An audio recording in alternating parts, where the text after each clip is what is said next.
Dive in to the lessons I learned inside these amazing companies, digging into this. And here's what we found. Along the way, when I studied the best companies in the world, I found out they had all had the same pattern. If you were one of the greats, you did these things. And they all did it a slightly different way, but we began to notice that. And that's what I scribbled down into this diagram we call the customer experience engine. This is the pattern that all the best companies have. If you have raving fans, you have this engine. And so I'm going to unpack the engine and talk through how to do it and give you tactics and ideas, and we'll do it for a variety of different spaces. And we're going to have a lot of fun. But I will tell you, if I do this right, the best parts of this afternoon won't be anything I say. It'll be stuff you guys say. Because what I'm going to do is give you the idea for each part of the engine, and then I'm going to break you into small groups and say, okay, what does that mean for you? And I've got a prompt each time. What's my number for this, and how do we do that? And I'll have you process and discuss. And that's the magic of today. You'll finish with a list of tactical ideas, options that you could go pursue. Hey, we can add this piece or change that tactic. And then you get to decide what I want to do with that. But my success is giving you a lot of tactics. So before I dive in, a couple things quick. I'm going to send you this whole deck if you like it. So don't worry about taking notes. I'm going to put a QR code up at the end. You put your name and email in, and I'll give you the whole thing for free, right? So the note taking will be for those discussions, because that's where the magic is. I can get you right to the edge, and then you have to cross that last 10% and say, this is what it looks like for my team. So we're going to dive into that and have some fun there. And I thought we'd start with a fun warm-up discussion for everybody. So we'll just get in groups of about 3 or so, just kind of turn where you're at, maybe scoot a chair back. And I thought if we're going to talk about raving fans, we should talk about, like, okay, stir up in your head, who are you a raving fan of? So who do you love? This isn't just, no, they're fine. This is like, man, these guys are awesome. I love this. I love this piece about them, right? Now, maybe it's a company. You buy all their stuff, right? You get the t-shirts, the hats, the mugs. Maybe it's a sports team for some of you guys. Now, maybe it's a musician, artist. I don't know. Who are you a fan of? The only rule for this discussion, you can't pick your own company, right? I'm glad you love your company. We'll spend the rest of the afternoon on your company. For this first one, we'll look outside and say, who else is doing awesome and why? What are they doing differently that makes you say, these guys, they're my favorite? Okay, so scoot back. Oh, and if you don't know the people in your little threesome or whatever, then introduce yourself and say, hey, who are you and all that? And then who are you a fan of? Take a few minutes, dig in.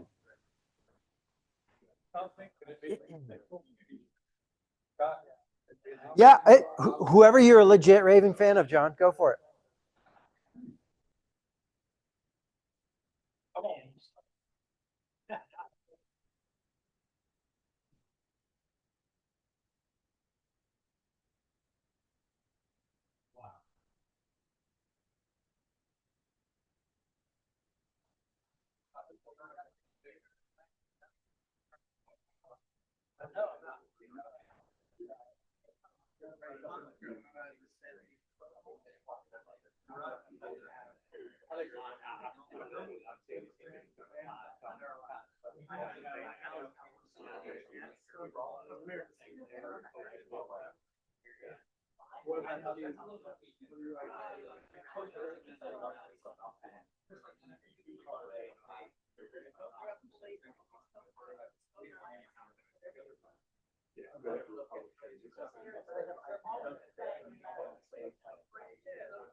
Let's take 30 more seconds.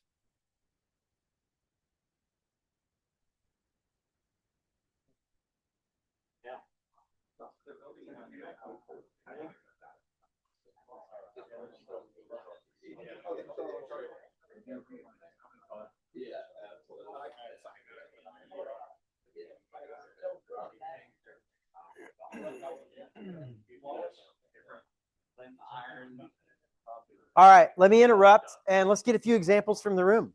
Who do you guys talk about? Who are you a raving fan of? So at least a couple folks. Who'd you talk about? Yeah, come on. Amazon. Okay, Amazon. Come on. Yes. Yeah, and it's seriously, especially around this time of year, it's like the daily delivery, right? It is crazy. Amazon for their efficiency. Absolutely. Who else? Who do you love? Chick-fil-A. Thank you for that. Appreciate it. Publix. Why those two? Oh, welcome. Come on in, guys. Slide on in here. So we're Chick-fil-A or Publix. Why are you guys fan of those? Chick-fil-A just their commitment. Yeah. I mean, that customer touch is something else. We'll talk a little bit about Chick-fil-A. Got some fun stories for you. Publix? Publix side was the checkout side. I love their HR department. No matter who you go to see or check out with, or they smile on the face, whether it's special needs individuals that they're working with them to check out, it's just a smile here. Like, I want that HR in my company. Yes, yes. We may unashamedly poach from Publix from time to time at various Chick-fil-A's. It's good stuff. One more. Who you a fan of? Buc-ee's. Come on. Buc-ee's is amazing. Why now? Why Buc-ee's? It's a good day right there, right? Yes, that is some good stuff. Yes, yes. Best restrooms on the road, right? These are some of the companies I've spent a lot of time in, right? Year after year, decade after decade, some companies have figured out how to create raving fans. It's not magic. It's not luck. It's not one product fad. Like, this is how they roll. And you've seen some of these, whether you're a fan of these companies or not, you can see these people have raving fans. Now, before I get into how and all the tactics in the engine, I just have learned I need to pause. Because in the room, I've got some business-to-business technical folks, right?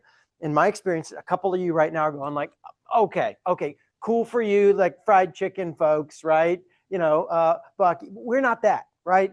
We don't do Disney theme parks. We're technical. It's price sensitive. Like, you just can't do this in business to business. And I just have to challenge it. That's not correct. I've seen this time and time again in the business to business technical space. In fact, in the last few years, I would say the majority, maybe 65% of our clients have been in that category. This is happening all the time.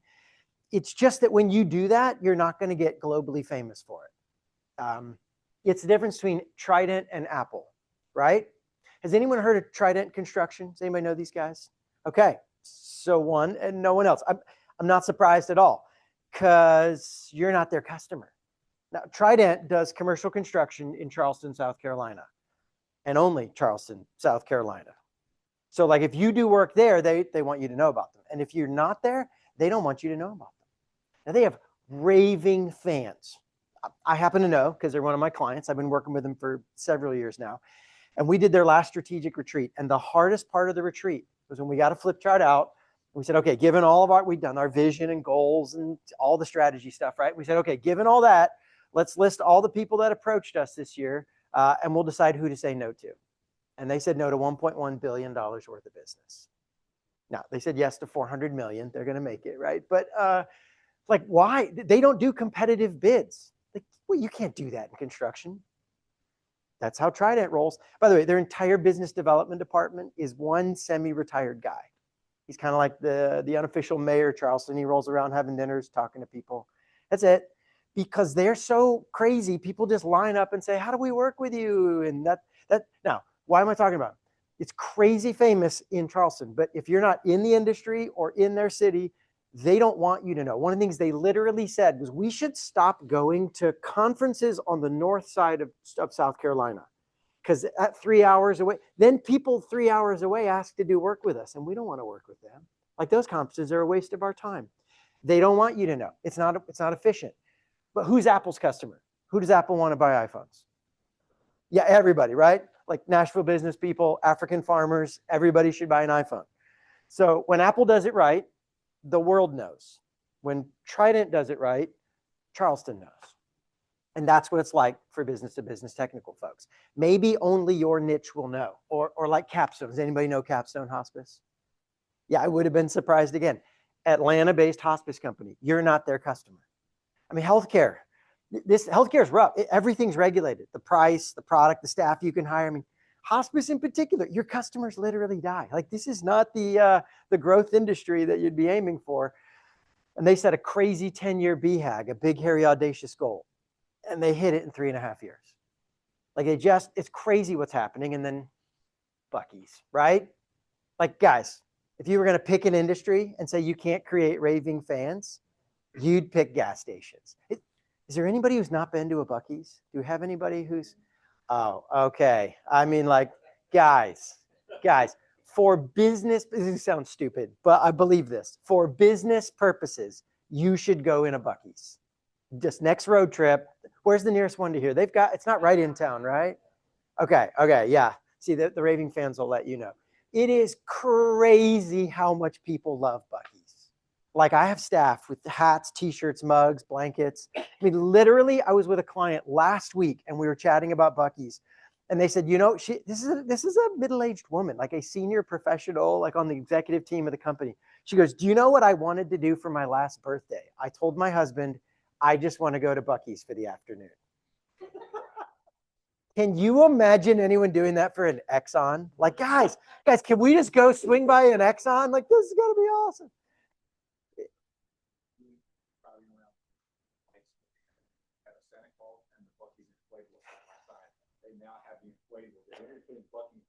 Yes. When you reach the next to Santa status, you might have raving fans, right? Guys, if a gas station can do this, if a construction company can do this, you can do this.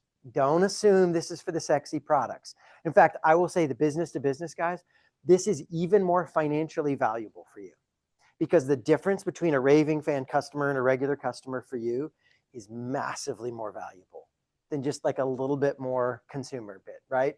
So don't rule me out. Okay, enough intro. Oh yeah, one more thing. I just wanted you to know, I've worked in your industries, like not vaguely, exactly your industries. I looked you guys up, Brian and I talked beforehand. Like that, I've worked with 811 stuff specifically, construction. I mean, all your roofing, a lot of these categories. I've literally worked either exactly your industry or I don't know if I've done exactly the supply chain stuff you've done, but I worked with a whole bunch of other distributors. So like, I'm not saying this metaphorically. This works for you. And so I'm going to tell you how this engine happens and help you apply it in your space because this is the engine, right? This is the pattern we saw all the great companies have when we did it. Now, this is my universal engine. This is the generic stuff.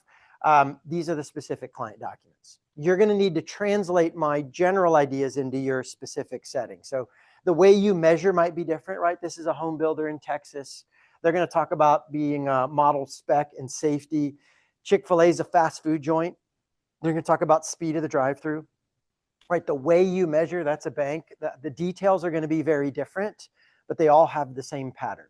Also, before I dive in, one last comment. This is the customer experience engine. That's what we're here to talk about today. There is one other engine that all great companies have. It's not just a great customer experience. You also need to figure out how to give a great employee experience. If you think about this, you got to figure out how to wow your customers and get people to come back and do all that. And you also have to figure out how to keep a great staff engaged. And we talk about them as two engines, and we use kind of a similar diagram because the tactics are very different, but there is some shared patterns. Because the truth is, it's not really two engines. It's two parts of the same engine. Now, if I oversimplify this, your customer experience engine drives your revenue.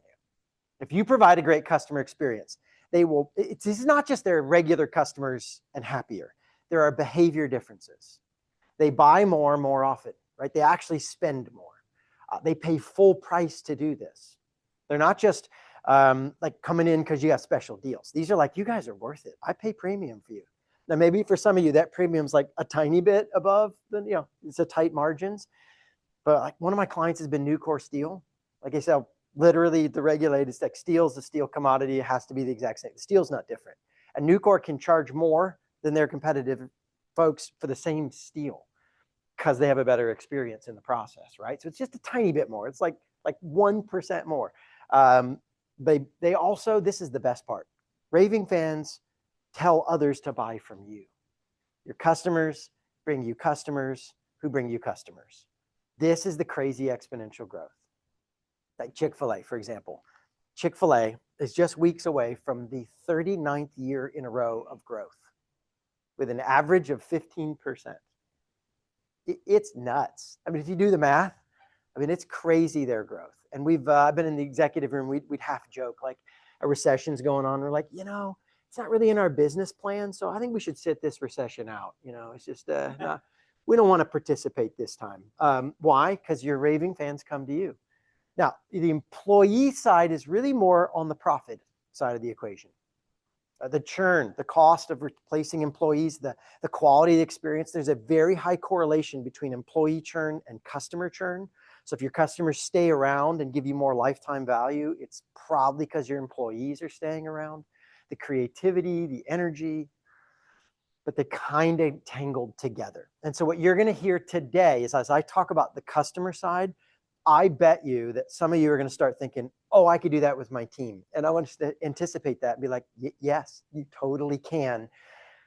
Today I don't have time to code through both engines, right? But occasionally we'll dabble over and you'll see, oh yeah, this works. There's an application for that. But for today, this is what we're going to get into. The customer experience engine. How do we create raving fans who buy more and more often, pay full price, and tell others to buy from you? How do you get that kind of high value, high revenue, very profitable customer? And it starts with customer insight. Do we really know our customers? And what we find is that most people have customer data, not customer insight. I mean, we know facts, right? We know what they buy and when they buy, maybe the seasonality, and we know a little bit about their industry. But do we know why? Why they pick us versus our competitors? Which of our features do they love versus don't care about? Let me say it even better. What are their goals? What life are they trying to build? Let me be blunt. They don't actually care about your thing. They care how your thing makes their life better. So if you don't know the life they're trying to build, how do you know how to optimize your thing to get them the life they want? We don't just need data. We need real insight. And you can make massive changes really intelligently if you know your customers. Now, I'm going to illustrate the power of this by playing a game. It's a guessing game, and I'm pointing at Bill. By the way, if you don't know, Bill, I see Bill a whole bunch the last few years. I went to a bunch of some of the events for the 811 groups, and so I saw Bill a few times. So you don't get to guess because this is the same game that I used. But you can validate. Yeah, he's like, give me the answers. Okay, you can validate. It's a famous guy. Everybody knows this guy. Okay, so I'm thinking of a famous man, and I'm going to give you some facts. And the way this works is you just shout out your answers.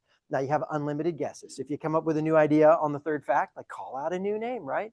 So bonus points if you're the first one, and we'll see if everybody agrees by the end of my thing. Okay, you ready? Everyone load up your pop culture knowledge. You all good here? Okay, so here's some facts about our famous guy. So call out names whenever you got it. So famous English guy. So think famous English people. Okay, you with me? All right. His house was a castle. Pretty nice house, right? Lived in castle. He was born in 48. No guesses? Come on.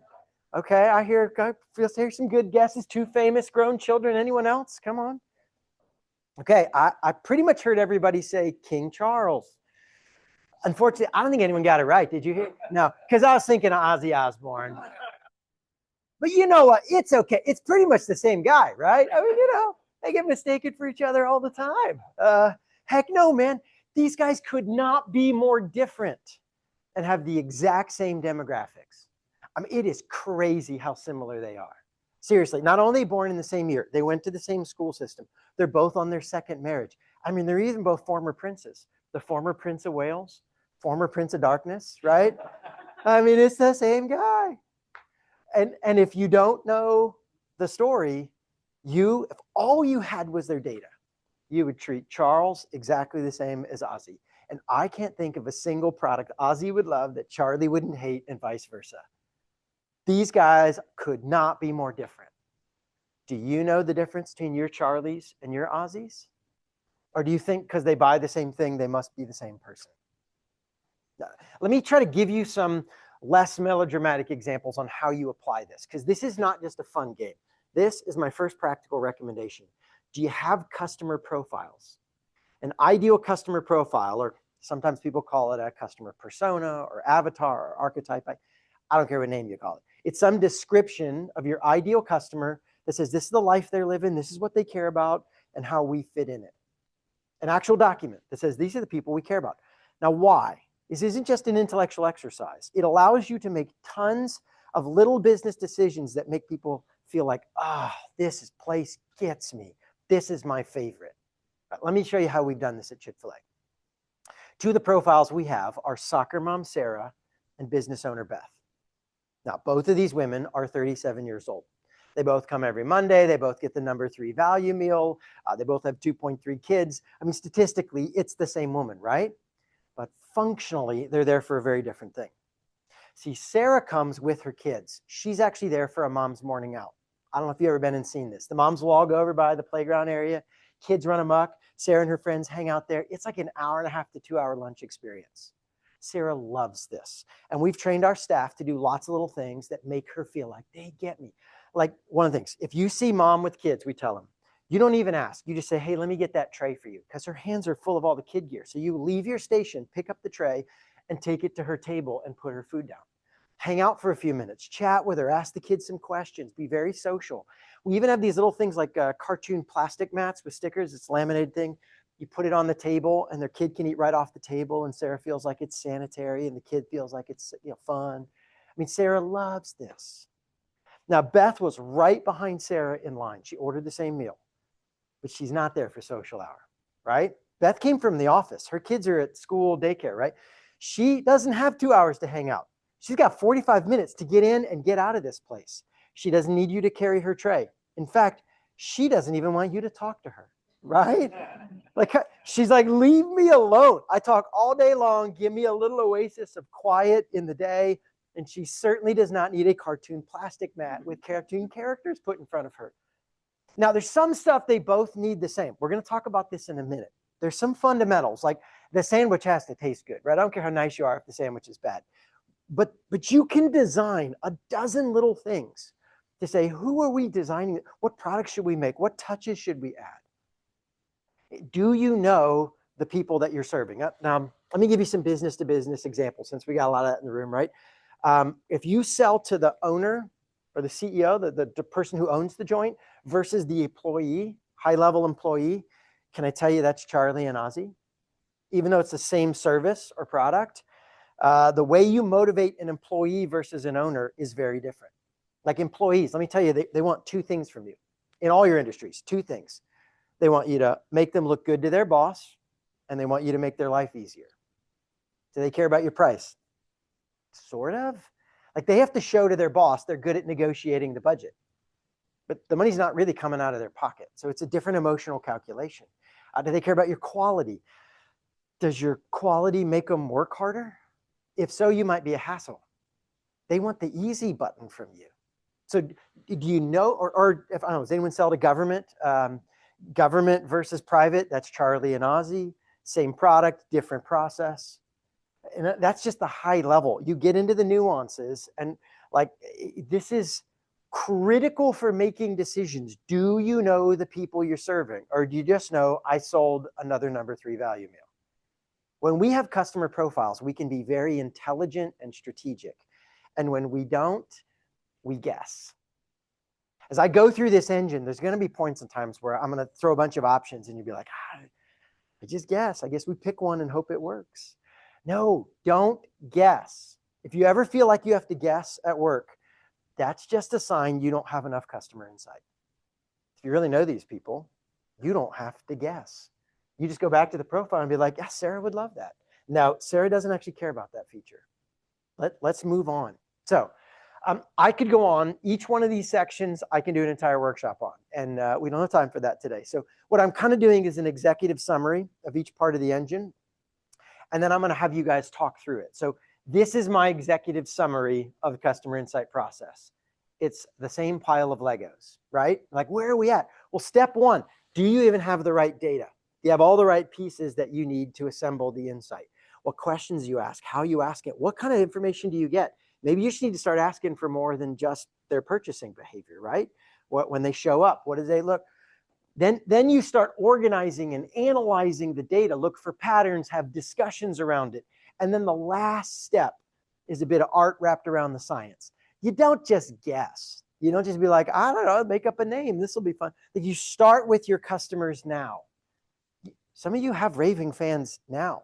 My first recommendation here is, why don't you just draw a circle around those people and say, what is different about this subset than all the rest of our customers? Is it the team that works with them? Is it the way we serve them? Is it their type of company? Like, who's your best customers? That's archetype one. Go figure that out, right? And then you tell a story. They're not all named Sarah, right? We made the name up. They're not exactly 37 years old. I get that. But it's kind of a creative description of this cluster of people to say, this is the customer we serve. And we give them fun names, make it memorable, and help the team understand. We even put like a picture up there. That wasn't actually, customers. Those are stock photos. And you make it fun and you help people get it. It's art and science. Start with the data, analyze the data, turn that into useful stories that your team can latch on to. Okay, now, this is where I'm going to have our first deep discussion, right? As I said, we're going to have all these cool breakouts. Well, this is the first one. I want you to get into groups and swap ideas. You're doing some of this. I mean, if you weren't doing some of these engines, you wouldn't be in business. So today, part of the benefit is to learn from each other. How do you do this? And how do you do this? And each section, we're going to add ideas and tactics for how you can upgrade that part of your engine and get a little more intentional rather than just kind of, intuitive guessing. So here's what I don't want you to talk about: how much you care about your customer. I'm glad you do, right? Yay. I want to talk about your tactics and your tools. How do you actually do this? What's your system? Do you have customer profiles? I think some of you do. Share them, right? What information do you collect? What data? How are you doing that? Surveys, salespeople, third-party data, stuff you buy? How often do you collect? How often do you review it? I worked with a client just last month who collected a bunch and never discussed it. Like, it's kind of the point, right? And then who is on your team who actually implements upgrades and does things? What's your customer insight system? So let's pull back, take several minutes, and you guys process, how do we actually do this in our company? And when we do that, we'll come back and dig into the next part of the engine.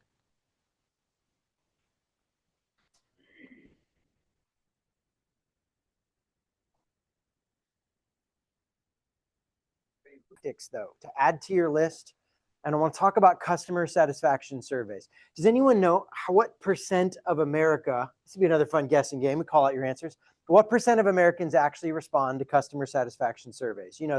That end of year, end of project survey. What percent? What do you guys guess? 10, 1, 3, 18. Some of you have a lot of really positive customers. Is 10, 18? Yeah, it's 3. Who said 3? Come on. All right. So 3 is not good, just so you know. This is not. So in my master's, we talked about, in my statistics class, they have this thing called statistically significant sample size. If you don't have a big enough sample size, it doesn't count as valid data. For most of our companies, 3% would be invalid data. If that's all you're getting, you should literally not do what that survey tells you. It turns out it's like a bell curve, right? And most of people don't respond, and you get the edges. You get your raving fans, and then maybe what we call the raging fans, right? So how do we get meaningful responses? You might be thinking I'm saying don't do surveys. No, actually, I love surveys. I just don't love the way most of us do them. I recommend we do what we call a pulse survey. So this could literally be free for you guys, and massive difference. So massive deal. Let me ask this. Does anyone here take all the surveys you get sent? Is anybody who answers all those? Yeah, me neither. Why not? Why don't you answer surveys? Takes too much time. What else? Anyone? Yeah, they don't care. Why are we answering, right? Okay, so let's deal with this. Why don't we make our surveys the kind that people would actually answer?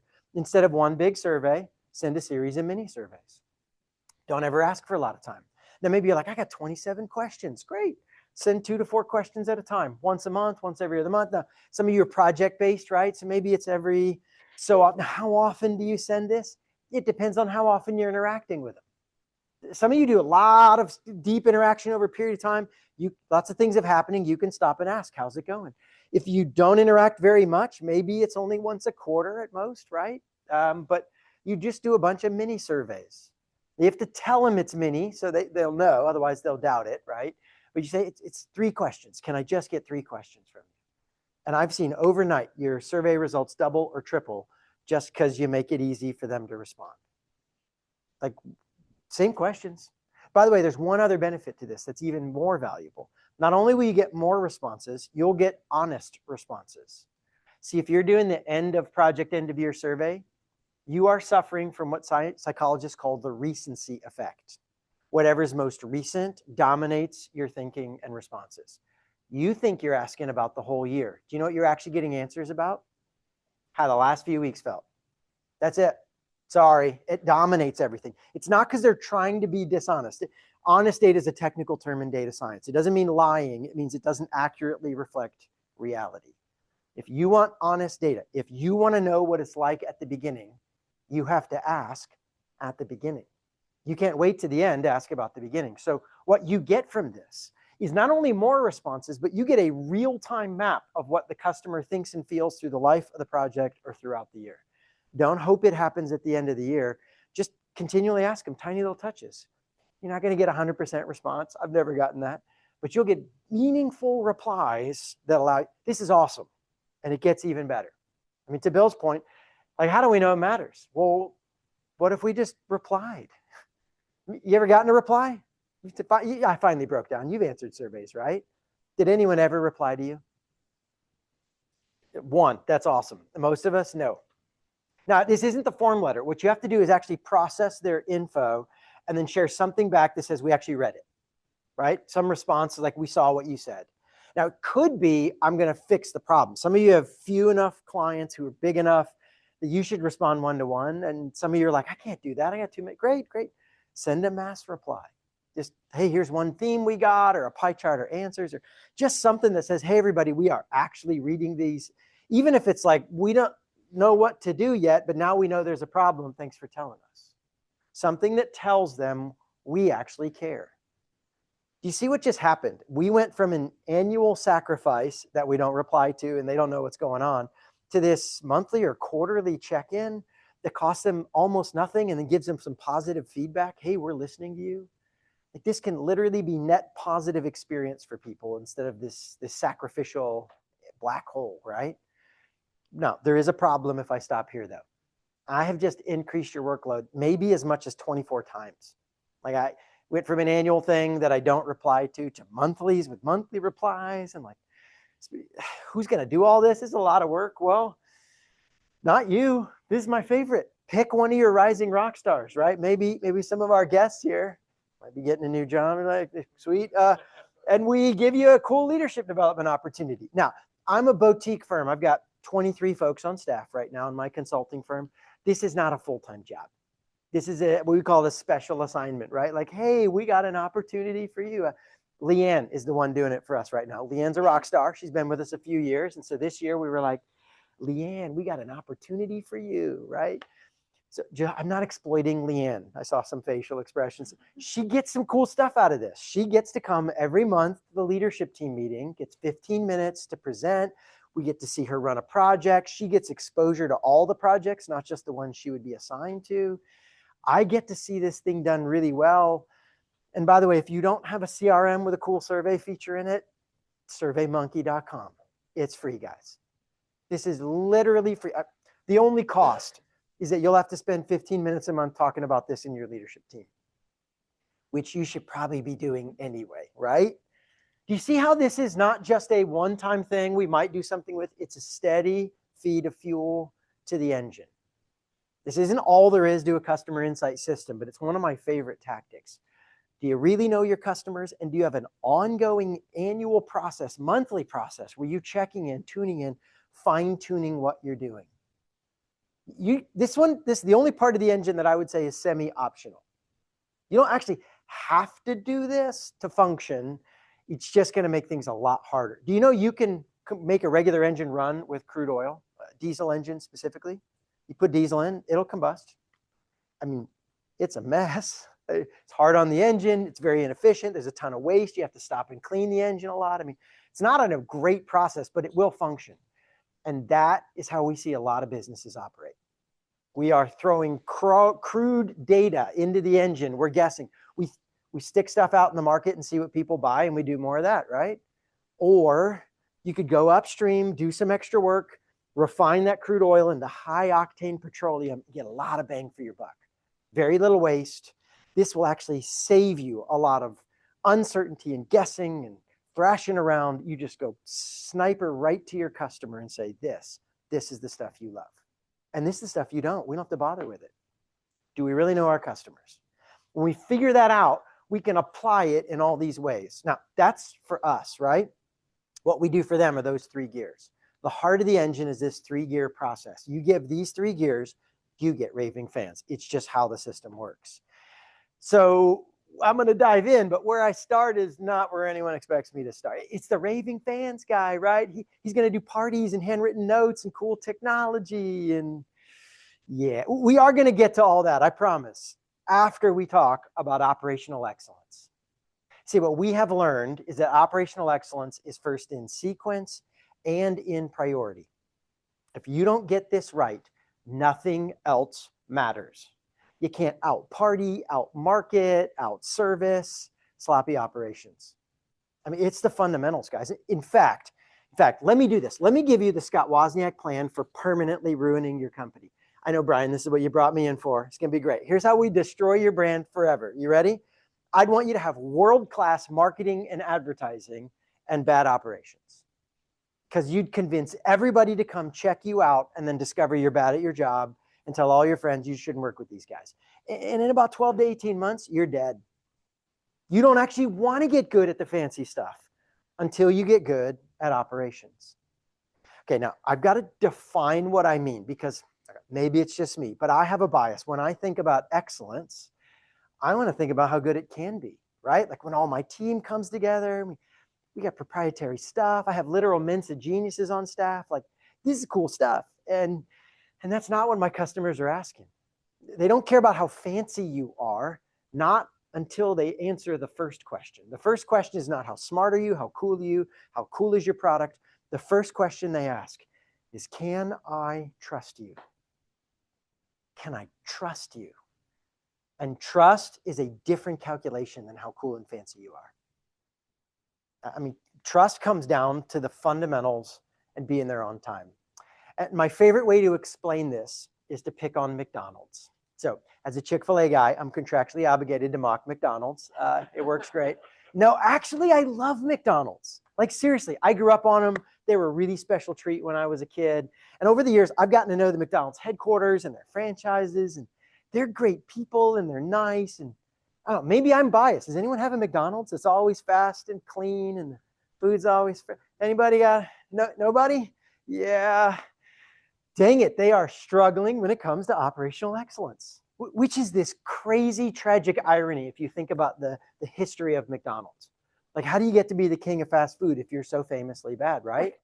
They used to be so good.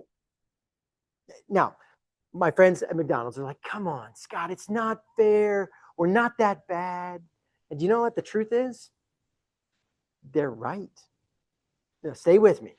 Have you ever gone to McDonald's and gotten the fries and you just happen to be the next person in line when the fresh batch hit? Anyone been lucky and gotten fresh McDonald's fries? Son, I mean, no offense, Chick-fil-A fans. I think McDonald's has the best fries in the business when they're fresh. It's not that I've never had great fries there. It's I've also been unlucky and gotten the cold, soggy, chewy fries. Anybody, right? The soggy mess. It's nasty. It's not that they're never good. It's that they're inconsistent. And here's the hard truth, guys. Being inconsistently excellent will earn you the same trust as being consistently bad. Inconsistent excellence earns the same trust as consistent failure. You don't earn partial trust for partial excellence. If I can't count on you, I give you no credit. And this is what's killing McDonald's. It's not that they're never good. It's that they're inconsistent. In the fast food world, here's a visual, right? If you have to check the bag before you pull out of the drive-thru, you know what I'm talking about? Like they hand you your bag. Do you check the bag or you're like, no, I got this. They're fine. That's a massive test. Can I trust you? Or is like, probably not. Probably not. Okay, it gets even funnier. Okay, we're gonna have some fun with McDonald's. If I talk about McDonald's ice cream machines, what comes to mind? Anybody? Thank you. Broken. Okay, you're gonna love this. Okay, so I know you're not supposed to do this, but we're gonna do this. Pull out your phones in the middle of my talk. I want you to go to a browser, just 1 minute. This is hilarious. Trust me on this, okay? So pull up your browser and I want you to go to this website. You guys ready? Go to www.mcbroken.com. mcbroken.com. So type that in, and what you are about to see is a real-time map of the United States. You seeing it? Showing you all the broken ice cream machine locations at McDonald's. Isn't this amazing? I love this. You build this? No, I wish. I wish. No, one of their customers got so angry that he was like, never again. In fact, this thing is updated every minute. I'm dead serious. Like, how do you do this? Okay, so what he does is he's got an algorithm that he goes in and he puts an ice cream cone in the cart at every location. Now, he doesn't pay for it. He then cancels the order. But if he gets the message back, hey, product not available, machine down, red pin on the map. Gotcha, broken, right? Okay, now, this is hilarious. That's part of why I do it. Yeah, that's right. Part of why I do this, though, is because I want to move from vague to specific. When I say inconsistent excellence earns no trust, right? How much? We think like, 50-50. Here's my thing. Pull that up. So real quick, there's a national percent broken rate on that website. Does anyone can tell me, as of 1 minute ago, what percent of ice cream machines is broken that makes them so bad? What was it? 11.32. Okay, so you know what McDonald's says to this? Guys, we are up 89% today. Seriously, 89%. I've got kids in high school. You get an 89 on a test. I don't know what your house was like. We're not going to like freak out. I might be like, you usually get A's, like what's up, right? But like this isn't a crisis until we get to business. Here's the hard truth, guys. Being 89% excellent is enough to make you famously broken. We give ourselves a pass. I see this all the time. We're like, no, we're pretty good. And we want to skip the basics and move on to the fancy stuff. And I want to tell you, 89 to 90% excellent is not enough. You'll still be famously broken with your customers. Now, you don't have to be perfect. You can mess up and recover very generously and they'll love you once in a while. But if you do it more times than not, you know what they'll think? You're really sweet, you're really nice, but you're still incompetent. They still won't trust you. You've got to know. Now, where exactly is your number? I'd have to get into the weeds with each of you. I'll just say this. There's an unofficial continuum we use with our customers, with our clients, between like fast food and airlines. And the question is, how big is the consequence of your failure, right? If I screw up your salad, like we can fix it. You know, we only crash 1 out of 1,000. It's fine. Like even delays and cancellations. Airline mistakes are massive, right? So the difference between the top airline and the next is like 0.001%. Like it's small differences between our premium brands and the ones we hate. Can I trust you? So you'll have to decide where are you at on that continuum. Are you closer to airlines or fast food? You can mess up a tiny bit, but man, it's a tiny bit. Now, this isn't everything. There's some fancy stuff I'm going to talk about in a minute. I deliberately want you to do irregularly, not all the time. But there's a few fundamental things you have to get right. Let me give you Chick-fil-A's just so you know this isn't big. There's 4 things they measure on operational excellence. Taste of food, speed of service, cleanliness of the restaurant, friendliness of the employees. Taste, speed, friendly, cleanly, like you could have written that. This is the basics. It's a fast food joint, so it has to taste good, it has to be fast, make it clean, and be nice to me. What's your fundamentals? If you don't do those, I don't care how cool your cow campaign is or That's the eat more chicken stuff they do, right? I don't care how cool your fancy stuff is. Do you have the fundamentals right? Now, in my experience, there's a couple of you right now who are writing your motivational speech in your head, right? You're like, this is going to be awesome, and I'm going to show them McBroken, and I got bad news for you. It's not going to work. You do not get operational excellence through motivational speeches. You don't whip the troops up in a frenzy. Deming, he's like the father of systems thinking and excellence. I mean, this is the guru, right? And Deming said, every system is perfectly designed to get the results it gets. So if you have inconsistent operations in a part of your business, congratulations. That's the system you built. And if you try to hype the troops up, here's what's going to happen. I've done it, right? I'm a pretty good hype man. So I get them all whipped up. And for about a month, maybe 2 months, they'll work harder and squeeze tighter, and you'll think it's working, and then they'll get tired and they'll go back to the system you built. What's that old leadership joke, Brian? The beatings will continue until morale improves, right? Like, doesn't work. That's not how you do it. But you know what? This might be the bad news. It's also the good news. You don't have to become a speaker and do monthly rallies. You just have to build a different system. There are tactical, systemic things you do that permanently change the level of excellence, consistency in your company. And I'm going to give you just a few. There's more. There's industry-specific ones that are unique to each of your spaces. But I picked a few that I think will hit everybody in the room and at least give you some ideas. Now, the first one is we often complain about our team, like those frontline folks, and why don't they try harder, and what they keep messing up. And actually, one of the first things I want to do is poke at this room full of leaders and say, actually, before we complain about them, let's make sure we've done our job. Because if you want operational excellence, you need to define it so well you can measure it. See, I think excellence might actually be one of the more dangerous words in business.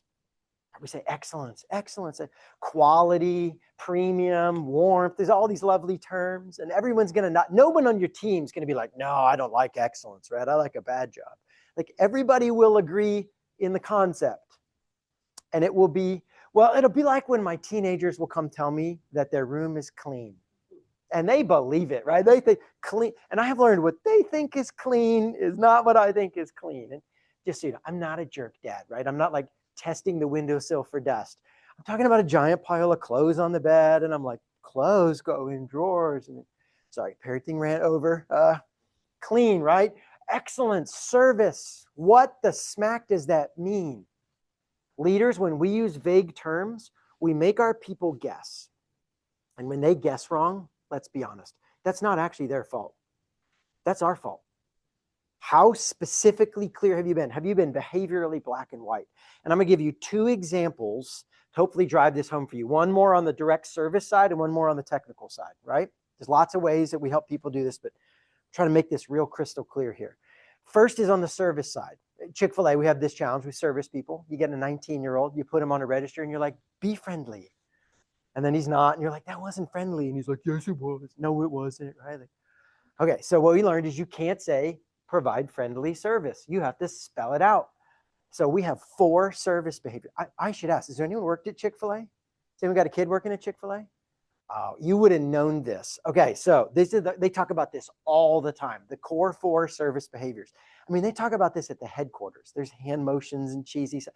Everybody knows this stuff, right? Okay, so here's the 4 service behaviors. Number 1, make eye contact. They see what this is not. It's like, have a warm feeling in your heart. Do you know how to measure warm feelings? Because I don't. Do you know what I can measure? Eye contact. I can put you on the register. I can pull up my phone. I can record it. And like, oh, you forgot to look him in the eye. And if he says no, you can just like play it back for him. Like, this is not an emotional debate. You did the behavior or you didn't, right? Eye contact. Number 2, share a smile. Now we say share because when you smile, people smile back. That's how humans work, right? Eye contact, smile. Number 3, greet them enthusiastically. People love the feeling of someone excited to see them. So we teach them warm things to say. We give them a bunch of options, right? By the way, next is not a warm greeting, just so you know. And then number 4 is ask questions to create a conversation.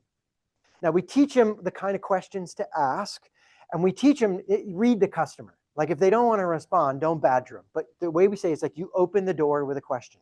If they want to walk through it, great. If they don't want to walk through it, you just move on. But we at least can do our job. Eye contact, smile, greeting, a question. Do you see how black and white and measurable that is? I don't say be friendly. I say I need 4 behaviors from you. I can train for it. I can reward for it. I can hold you accountable for it. Everybody knows what excellence looks like. You want to know why you love Publix? Because they're doing the 4 basics. They look you in the eye. They smile. One of these Publix, they use your name because it's right there. It pops up sometimes. So your card will show it. Little touches that you're like, this feels great. What is that magical feeling? It's 4 behaviors. Okay, now some of you are like, okay, got it. What about us technical side? Well, I'm a huge fan of management by picture. If you have a truck or equipment or a job site or any sort of setup that's technical, oh man, you could have all these emotional arguments, or you could just take a dadgum picture, laminate it, put it inside the truck, put it on an app in your phone, and just be like, you're done when your station looks like the picture. This isn't a debate anymore. This is what the manufacturing line looks like. It matched the picture. Put everything labeled. Let me give you an example. So for one of our construction company clients, they focused on foundation. They had commercial and residential, but on the residential side, one of the promises is we're going to clean up after we're done working in your backyard, messing your yard up, right? Well, they would have complaints like, you didn't clean up enough. Not 100%, but enough, getting them into that 89%. Like, what do we do? And you could yell at them and argue. And you know what they finally did? They just take a picture, and they have an app, simple little app. My phone's here. And they did a timestamp thing where they show up and they say, okay, here's a picture of the yard before we start working. Then after it's done, here's a picture of the yard when we're done. Guess what we turned out? The staff weren't trying to be punks.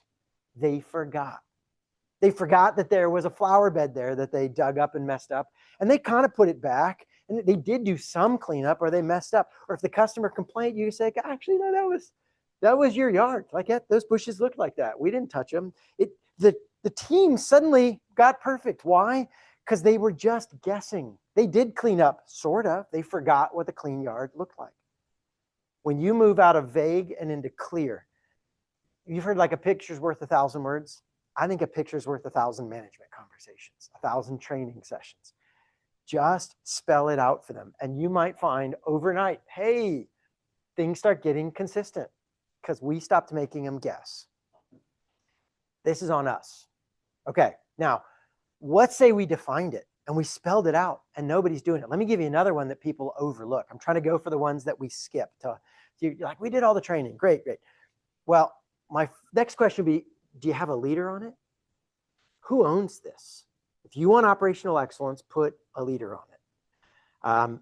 What we find is if nobody owns it, or we see everybody owns it, it's everybody's job, then nobody's going to do it. It's like in my house, when we go to leave, if I tell my kids, hey, will somebody feed the dog before we go? You know what we end up with? A very hungry dog, right? Like, come on, man. Because everybody assumes somebody else will do it. So what we learned this from Amazon, by the way. Amazon talks about single-threaded leadership. Single-threaded leadership. If it's important, it comes down to a single leader. We don't have a team of leaders that own stuff. Whose job is it? Now, at Chick-fil-A, we started applying this, and we said, okay, everything is owned by somebody, and everybody owns something. Ownership is one of the more powerful things to unlock consistency. So let me tell you how this worked with Chick-fil-A and the ketchup packets. So you show up for your front line. And here's what we used to say, right? Hey, I know you're working your station, but out here in the middle, we have that condiment station. You guys know what I'm talking about. It's got like the silverware and the napkins and the ketchup packets. And we say, hey, here's what we say. Hey, front line, will all you keep your eye on that? If it gets too low, somebody go fill it. Yeah, and then we'd run out of ketchup. So here's what we do. You show up for your first ever training session. We're like, okay, I know it's just a 3-hour shift. Maybe Scott, while you're here, we're going to fill out paperwork. You're going to be on the register training, but keep an eye on that ketchup box. Forget the rest, not the napkins. You're on napkins, Brian, but you're ketchup guy. And anytime in the next 3 hours you see that running low, here's the refills in the back. You just pause what you're doing and refill it. You own ketchup. First day, first shift, you own something. Now, when you get your job right, we'll put you in charge of your whole station with all your cups and condiments. And then eventually you could get promoted and own the whole front line. And then somebody will own the whole kitchen. But everybody owns something. You own napkins, you own ketchup, you own the cups on this spot. There's nothing in the store that I can't point to and someone that says, oh, I own that. That's on me. There's no group ownership.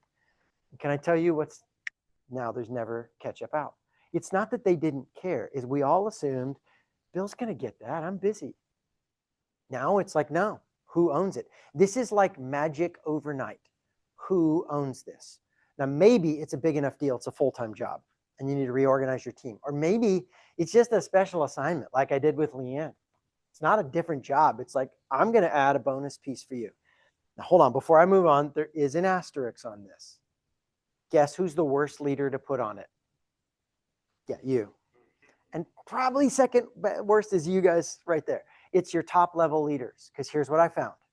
These people often have so many responsibilities. And often how you get into a room like this is you're the kind of person who you see a concern or a problem and you're like, don't worry about it. I got that. And it's like if there were hats on your head, you say, I got that. And you put that hat on your head. I'll take responsibility for that. You see another one, I'll take responsibility for that too. And that's awesome. That's how you got here today. The problem is some of you have like 12 hats on your head now. And you're just out of hours. It's not that you're not smart and not awesome. It's just like hats 10, 11, and 12 get your leftover time. And so let me just say this. I don't know who this is for, but I think this is for somebody in the room. What got you here was grabbing all those responsibilities and owning it. What's going to get you to the next level is not putting more hats on your head. It's learning how to take hats off your head and deputizing other people and letting them run with it. There's just 24 hours in a day and you've hit your limit. And maybe the reason it's inconsistent is it gets your leftover time. And some months, there's no leftover time. So put a leader on it. Probably nobody in this room. Probably somebody else that can take this over, and it's their big deal. It's number 1, 2, or 3 on their head, not number 10. So finally, if you want operational excellence, the single biggest variable in the equation is to hire with excellence. I got to dip into the employee engine just a little for this, right? Because listen, nothing else is more valuable for getting the basics done. We'll do these company evaluations where we'll come assess your processes and then recommendations. I got to tell you, so many times we find sloppy operations is actually sloppy hiring that's finally showing up. I mean, if you ask me to pick between the best management system and tools in the world and the best people, oh, I'd pick the best people. I mean, of course, I want both. But in my hypothetical, if you give me rock stars and no tools, you know what's going to happen? They'll create something, dang it. And if you give me the best tools in the world and people who don't want to be there or don't have the capacity to do the job, I don't care how well you lead them. You can't make them do it. The single biggest thing I would say is put more time and effort into your hiring. In fact, I think a lot of you probably need to triple the amount of work you put into hiring. And I don't say that metaphorically. I mean literally, because I think you should do 3 things. Look for 3 things in your hiring process, and most people only look for 1. You need to look for character, chemistry, and competence. And most people's hiring process tests for competence. And I think you should find the person who fits all 3. Yeah, of course, competence. They have to be able to do the job. That's one of the 3. But you should look at their character. And I don't just mean generically nice person, good integrity. Of course, we all want that. I mean the character qualities, the values, what drives them. I can think of 2 people, friends of mine. One who is slow, careful, methodical, precise, and another who is creative, aggressive, fast-moving risk taker. They're both great people. And one of them is going to thrive in that role and one of them is going to hate it. Do you know the character qualities that you need for your company for that job? And do you have a formal part of your hiring process to test for each quality? Or are you going with your gut? Do we actually test for this? Or like, I got a good feel about her character. Man, that creates all sorts of problems guessing on super big things. Chemistry. Chemistry is the ability to read the room, make human connections, and actually bond. Another word for it might be emotional intelligence. I don't need them to be an extrovert all the time, depending on the role, right? But I mean, the ability to connect, listen, bond, build trust, be open to each other. This is massive. I'm going to give you an operational thing. It's not just feel goods. If you have to have the meeting before the meeting or the meeting after the meeting, you know what I'm talking about? You can't say it all in the meeting because you can't just be real like that. You are burning hours and slowing the whole company down because you don't have enough chemistry. And that's the easy stuff. Let's talk about hard decisions and difficult choices. And what if I'm about to make a mistake? If we have real chemistry, you can say, Scott, you should not do that. That's a bad move, man. And I might actually listen to you. Do you have chemistry tests, or are you going with your feeling? Now, like, how do you test? And then competence, right? Do they have job skills, all that stuff? How do you test for this? Let me give you a couple quick examples. Like character tests. One of the qualities we look for in my company is humility. We look for audacity and humility. It's a unique combo, but that's the combo we think really thrives. Guess what I cannot do? I cannot say, hey, how humble are you? Well, I think I'm the most humble person I've ever met, really. Like, it's not going to work, right? So how do you do this? We ask historical-based questions about a scenario that would test for that. So one of the things we do ask, one of our questions is, tell me about a time when you totally screwed up at work. What happened? What went wrong? And what did you learn from it? Oh, I'm about to find out how humble you are. Like, it gets real, right? Like, hey, can you tell me a real mistake? You know, the classic, like, tell me about your strengths and weaknesses, the interview question. I just work too hard and I just care too much about my job. Oh, for the love. Give me a serious weakness here, right? Show me that you actually don't blame anybody else. That's a humility test. There's a lot more you can do. Put them in certain environments, test things. Chemistry. We love to do things like take them out to lunch, do an interview just before lunch, an interview after lunch. Like, hey, since you're here, let's hang out. Or one of the other tests I'll do for chemistry is I like to see how they treat the receptionist. If you have folks at reception, tell your receptionist to talk to them for a little bit. See how they respond to that question. You know, maybe they're charming to you and they're a total cold jerk to the person up front. That will tell you a lot about the person's ability to read the room and make bonds, whether they think the person's important or not. I mean, there's lots of little things you can do, and then competence, all the stuff you're probably doing. Now, what you're probably hearing is I'm adding a lot of work to your hiring process. Dang it, right? Like, son, Scott, you consultants in your ivory tower, right? Like, I need bodies. I need them now. I don't have time for the perfect candidate. I don't have the hours to put into this. Yeah, I got hard news for you. You don't have a choice. You're either going to put in the time to hire with excellence, or you're going to put in a lot of time managing misfit employees. Like, you're going to put in the time. You just get to pick where you put in the time. It's tough. And I get it. You can't always get like the rock star. You can fudge a little on competence. That's the only zone I would recommend you can fudge on. Now, they have to have the raw capacity to do the job, right? But maybe they've never done it at our level or in our industry or something like that. Like, okay, let me put it this way. Would you rather train them on technical skills, or would you rather try to change their character? Yeah, don't try to change their character. Just to be clear, I happen to be a Christian, and I totally believe character change is possible. That's the whole Christian story.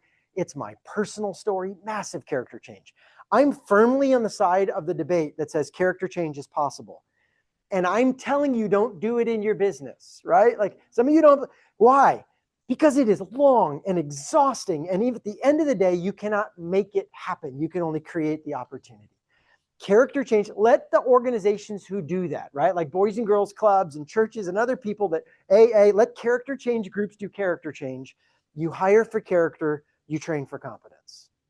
It is not worth the time and effort to mess with this. In fact, I'm going to finish with this. I'm going to make an audacious prediction. Okay, you ready? I'm going to make a guess. Here's what I want you to do. I want you to load up the last 5 difficult employees that you had to deal with. Think about the last handful of folks. Okay, you got them in your head? Oh, I'm seeing some good facial expressions. You got them in your head. All right, so here's my audacious prediction. At least 4 out of 5 of them were not competence problems. They could have done the job. They had the skills. It was a character chemistry issue. Okay, did I get that right for anybody? How many people was that correct? That was literally everybody. That's crazy. Why? How can I make that kind of prediction? Because your hiring process tests for competence. So you get largely competent people, and you're guessing on character chemistry. So guess where your problems are. The zone, you're going with your gut. Move from a guessing gut to a professional process. And test for all, build a new system. Yes, it's more time, maybe literally triple the questions and stuff you have to do with them. And it will save you 10x, maybe 30x down the road hire with excellence, and everything gets better. You see how none of this is a hype session? None of this is a whip them into a frenzy and make it happen. It's just a tactical system. So here's what we're going to do. We're going to take a discussion, but before we go into the deep discussion, I want you to take 20 seconds on your own, and I want you to write your critical few. This will make your discussion so much better. Remember I gave you Chick-fil-A's 4 things? Taste, speed, friendly, cleanly. What's your list? What are the basics that you have to get right? And by the way, if you have multiple product lines, pick one because you might have a slightly different list. Pick one of those lists. Write your list, take 20 seconds and do that, and then we're going to break into groups and talk about our fundamentals. So write it out for your second, and then we'll talk. This is the things we're looking for as a candidate? No. So I'm back to operational excellence, right? Yes, I'm zooming back out. I went deep into that detail. We're talking about fundamental question. Can I trust you? Think about your customers. Good clarification, Brian. Think about your customers. Think, what do they need from us to trust us? So write that list and then we'll talk about it.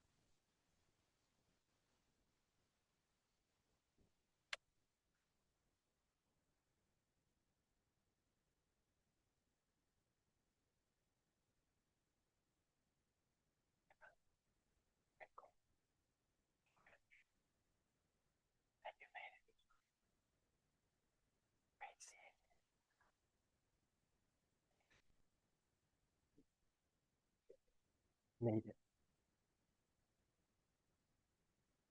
All right, as you finish up, when you're done, just turn back to your group, share your list, like what's on your list, and then let's have an honest conversation. How consistent are you? Item by item, the question we like to ask, how big is the gap between your best day and your worst day on that item? Right? If this is what we're supposed to deliver, how are we doing? So what's your list? How consistent are you?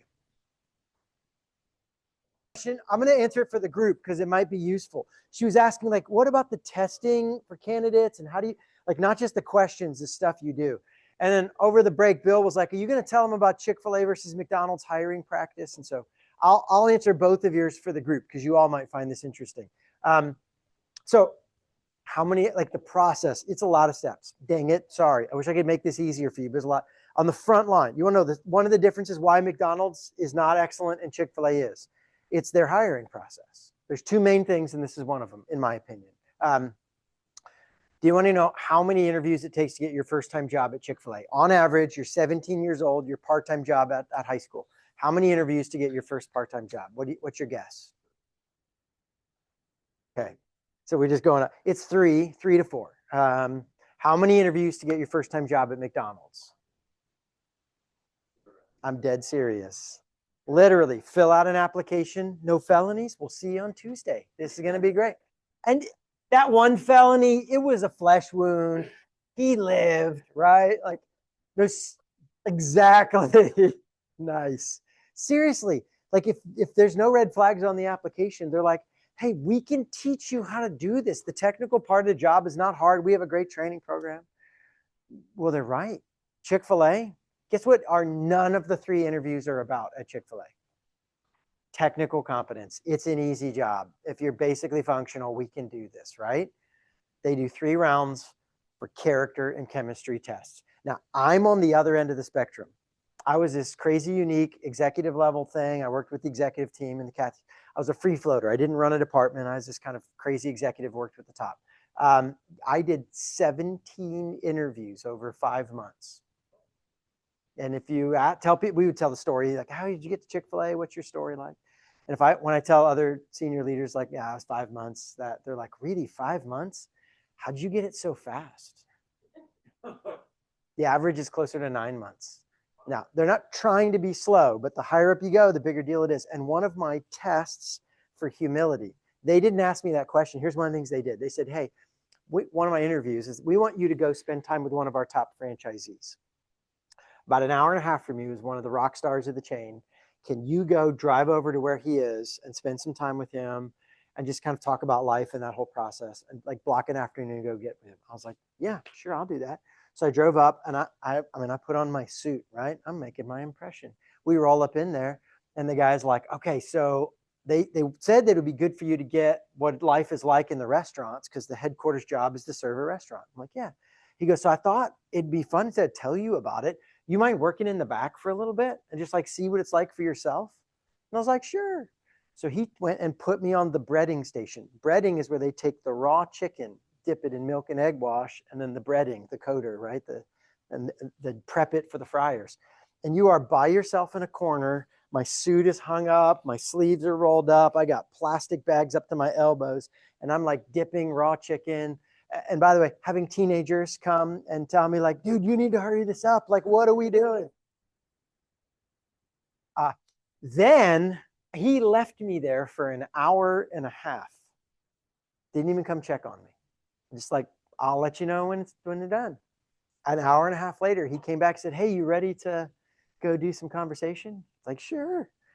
You could ask, how humble is this guy?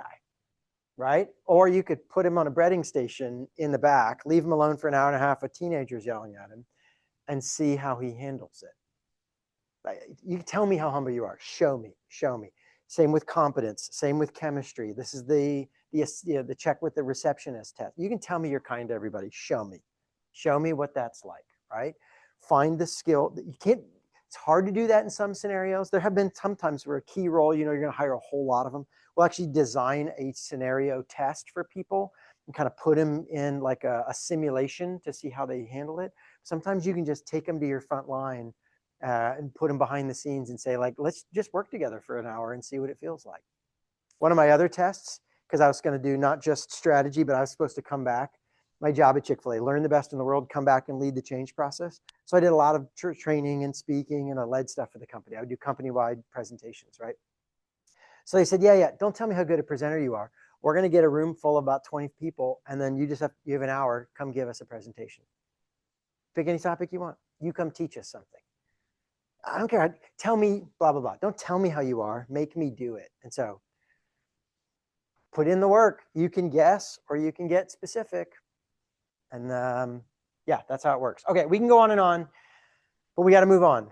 Operational excellence is the biggest gear in my diagram because you do it all day, every day. The next two gears, I don't want you to do them all day, every day. Seriously, once or twice a year, do one or two things in each category. That's it. See, the first question they ask is, can I trust you? This is the fundamentals. This alone is the kind of stuff that'll set you apart. Buc-ee's, you know why Buc-ee's is awesome? Because the bathrooms don't suck. It's the one place we could trust. Now, they have some cool bonuses on top of that, but if the bathrooms were dirty, we wouldn't care so much, would we? You got to get some fundamentals right. And then you add these little touches that take it over the top. And the next gear, I don't know if you guys can see this in the back. I'll send this to you, but it says personalized service. See, if the first question they ask is, can I trust you? The next question they ask is, do you care about me? Do you care about me as a person? Do I matter here, or is this just another transaction for you? Do you see me? Do you like me? I mean, it's a fundamental human question. And I'm going to play a quick video for you guys. But this is a training video back from my time at Chick-fil-A. We made this for our frontline staff.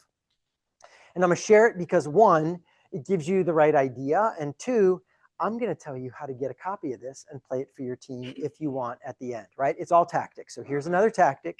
Here's a video to get your team in line with this idea. It's not just a transaction. We're here to make a human connection, right? Fair warning, it can get a little bit emotional. So if you have a sudden allergy attack, Bill, it's okay. Happens to me all the time, right? This is how we taught our team to think about the service.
Starbucks was one of the places we learned a lot from as well. And the Starbucks leadership taught us that they say, we're not in the coffee business serving people. We're in the people business serving coffee. And I think I could say the same thing about you. It's not really roofing. It's not really electrical supplies, right? These are just the tools you use to serve the people on the other end of the deal. And all those people want to know, do you care? Do you see me? So if you want to play this video for your team, this is how you do it. You just go to YouTube. We put it on YouTube a few years after we made it. So you can grab it, search Every Life Has a Story. I don't even have to add the Chick-fil-A bit, but just in case, I put it on there. You'll pull this up and you can talk about, there's spoofs and knockoffs. There's all sorts of stuff on there, but the original is there and you guys can go play it for your team if you want. Some of you should play this for your team. Some of you shouldn't though. Some of you should make your own version of this. It's not hard. It's not complicated. Stage a job site, spoon a camera around, put some music in the background, word bubbles over their heads. Just like put your customer profiles in there, right? These are our people. Set it up and say, hey, are these the people that we serve? These people want to know, do we care? So get your team on board, right? And then it's not just enough that you care. You have to make your customers feel cared for. So how do you do that? What do you do to communicate this care? Well, there's two levers to pull, high touch and high tech. So I'm going to walk through each of these and give you a bunch of options. Warning, I'm about to give you too many ideas. Like seriously, don't do them all. You don't need to. Remember, once or twice a year, one or two things. It could even be a little bit creepy, like slow down, buddy, right? Like I just want to be a business partner. It's just a little bit goes a long way to say we like you, we notice you, okay? So high touch. These are all the white glove, concierge, premium stuff.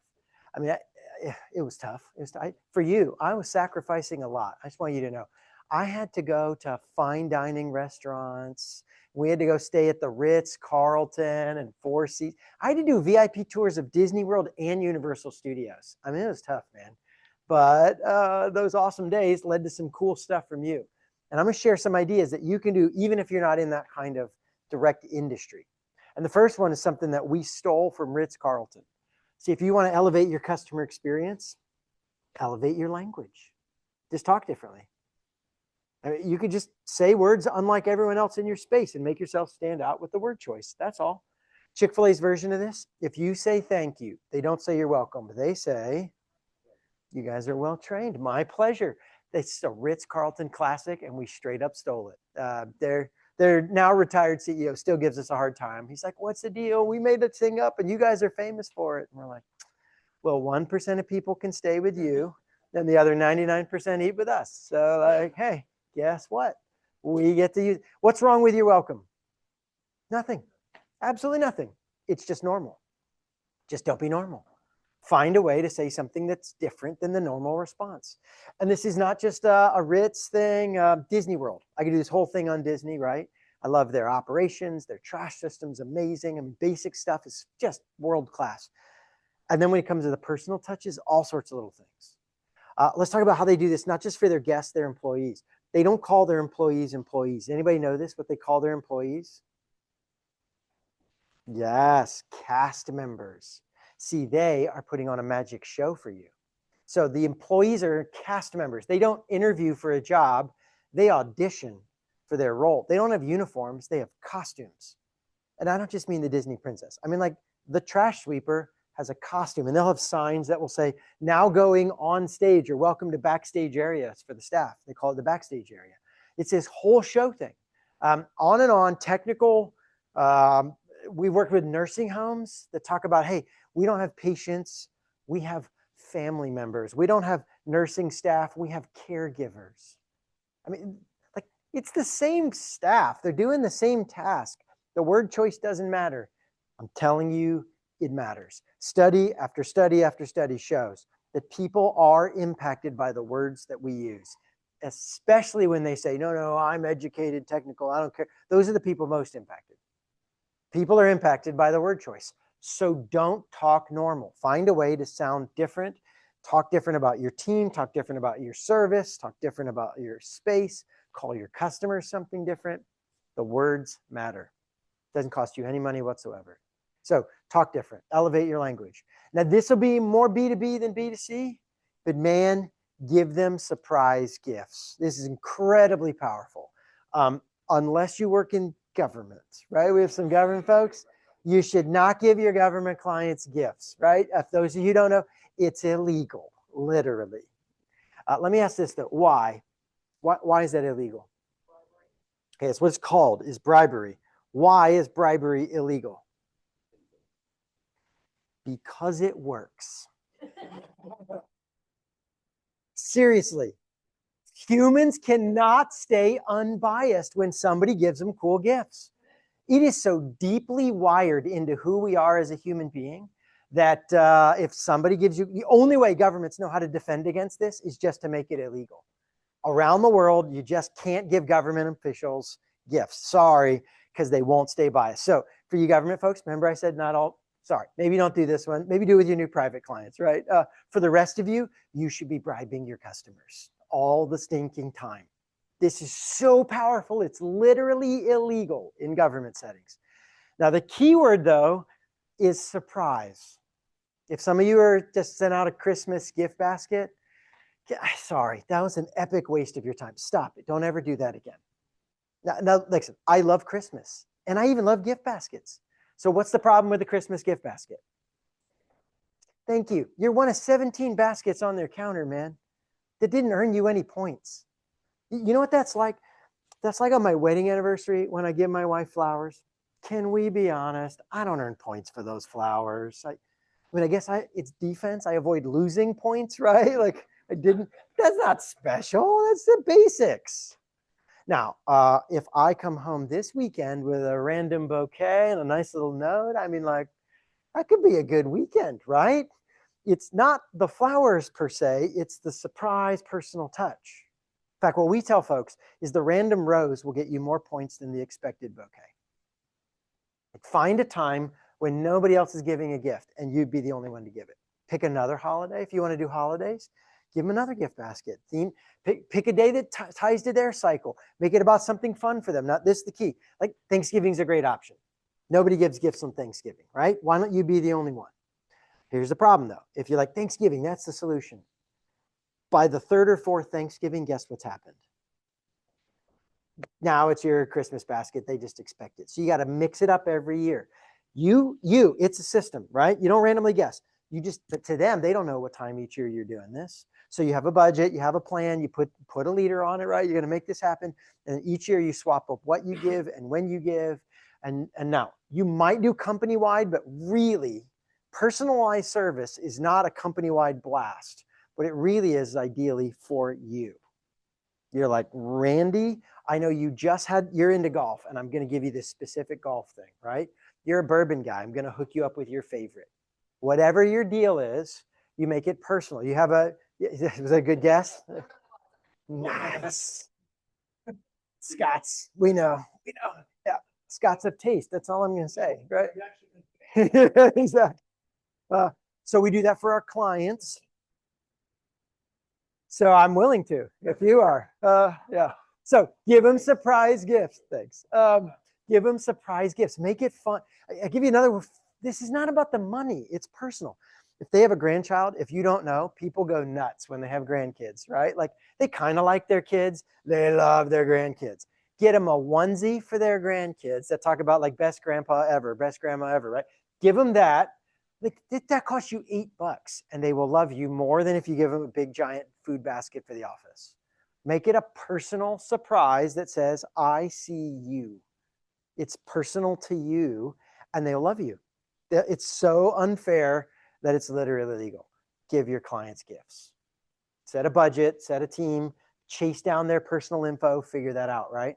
If that's too complicated though, guys, why don't you just send them a note? If all those things are like, I'm sorry, it's government, I can't do it. Great. You know, it's not illegal anywhere and never will be. Sending them a note. Humans love getting a note from someone else that says, I see you, I like you, how you doing? And these don't have to be like 18th century letters, right? 3 sentences.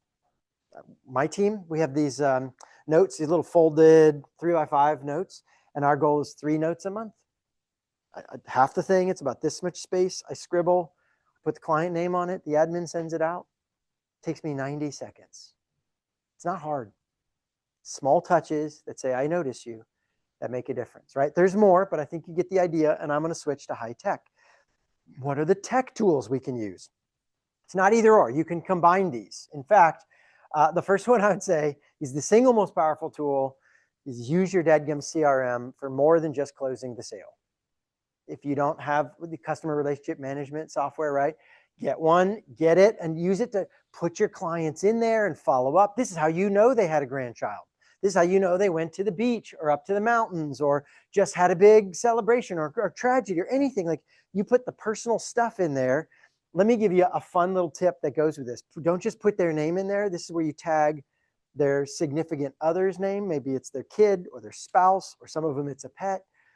Like I literally just did this 2 days ago. Had a new contact, and I put in the name, and then I put in parentheses and their wife's name. This particular guy with a wife, it told me his wife's name.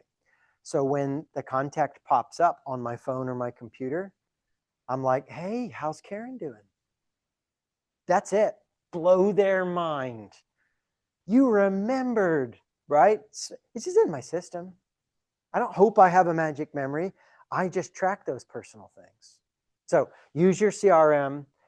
That's a pain and a hassle and a whole big thing. So, okay, maybe you do something super easy. Google News Alerts. Has anyone played with this? Anyone done Google News Alerts?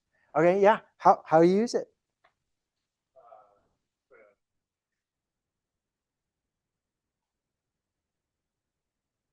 Yeah, so this is how it works. It's free. You go to Google News Alerts, just Google it, and you'll put anything you want, and when it hits the news, they'll send you an email. So do you have a process what you do with it after you get that info, or is just, okay, then this is my tip for you. Step one, you know what's going on. Step two, this is the upgrade option.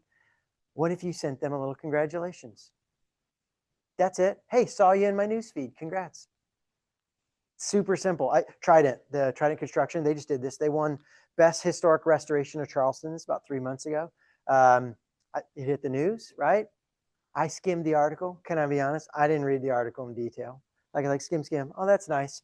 Copy the link to the article, pop open email, send it to their CEO, Tim, and said, hey, Tim, congrats. That was a whole email. I see you. I like you. Just tiny little touch, right? Tim's like, oh, it was awesome. We love that project. Yeah, super cool. Hope you're doing well. I'm not selling.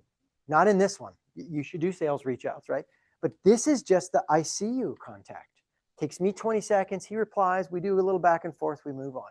Then later, when it's time for me to talk sales, that's my buddy Tim. Totally different flavor than the only time I reach out is when I'm trying to talk technical shop with him. Simple things, right? Or let me give you another one. Remember those handwritten notes? And you're like, I don't have 90 seconds. God, I got 60,000 people to reply to that. Great. Did you know you can make your own handwriting font?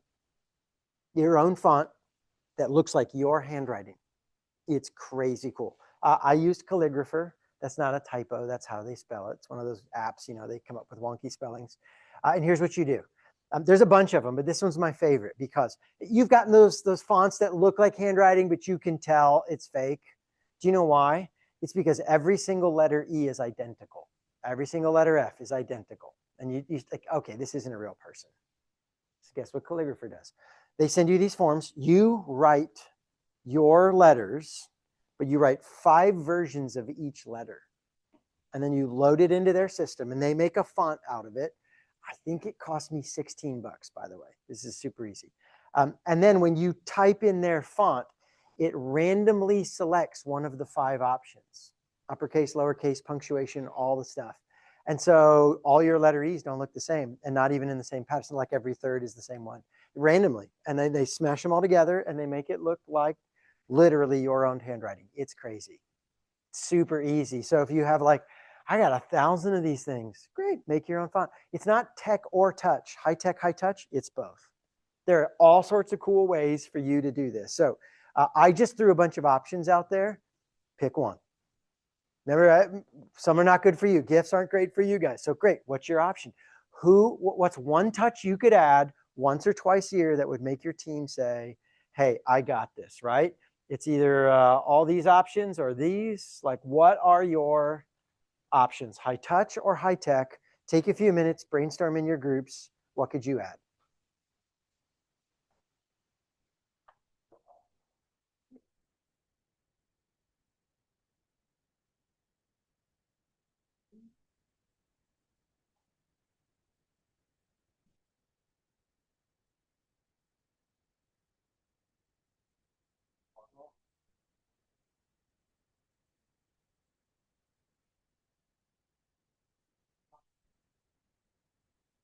working here, right? We got insight. We begin to understand them as people. They're not just a purchaser of us. Do we know their story, what their pains are, their joys? And we show up and build trust. Man, do we actually have the fundamental? Can we deliver on our promise? Few things we do really well. And then we start making them feel cared for. I mean, level one is care, right? You actually have to love these folks. This is how human psychology works. If you want someone to love you, you love on them first. You make them feel noticed and valued. You have a heart that leans in. And then guess what? The human response is they love you back. So we get to know them, and then we show them we actually care. If they do this, if you do all this stuff, man, you love on them, they love you. You've been consistent. There's one problem. If you don't do this last year, they love you and they aren't telling anyone about you. I don't know if you have this problem. I see this happen all the time. They're like, our people are awesome. We love our people. We got a great relationship. Why won't they talk about us? Yeah, it just doesn't happen in my industry. It's like, no, I've seen this happen in all the industries.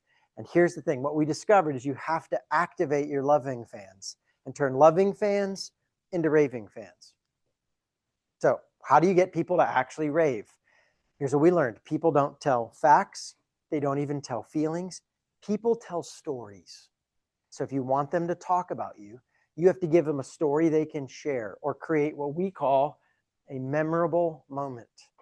Something that sticks in the memory, and then they can carry it around and be like, oh, can I tell you about these guys? And they don't have that moment to talk about.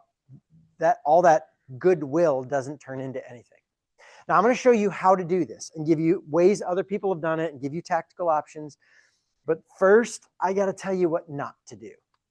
This is the mistake I made in the early days, right? Okay, so I'm trying to do this and get people to buzz about me. Like, okay, stories and talk about it. We got to create a moment. And the mistake I made is I tried to make myself the hero of the story. I mean, this is logical, right? I want to talk about me. So I'm going to try to show up and show off how awesome I am. Okay, I'm going to use Star Wars to illustrate this. Stay with me. Even if you're not a Star Wars fan, this will make sense, right? I keep wanting to show up like I'm Luke Skywalker.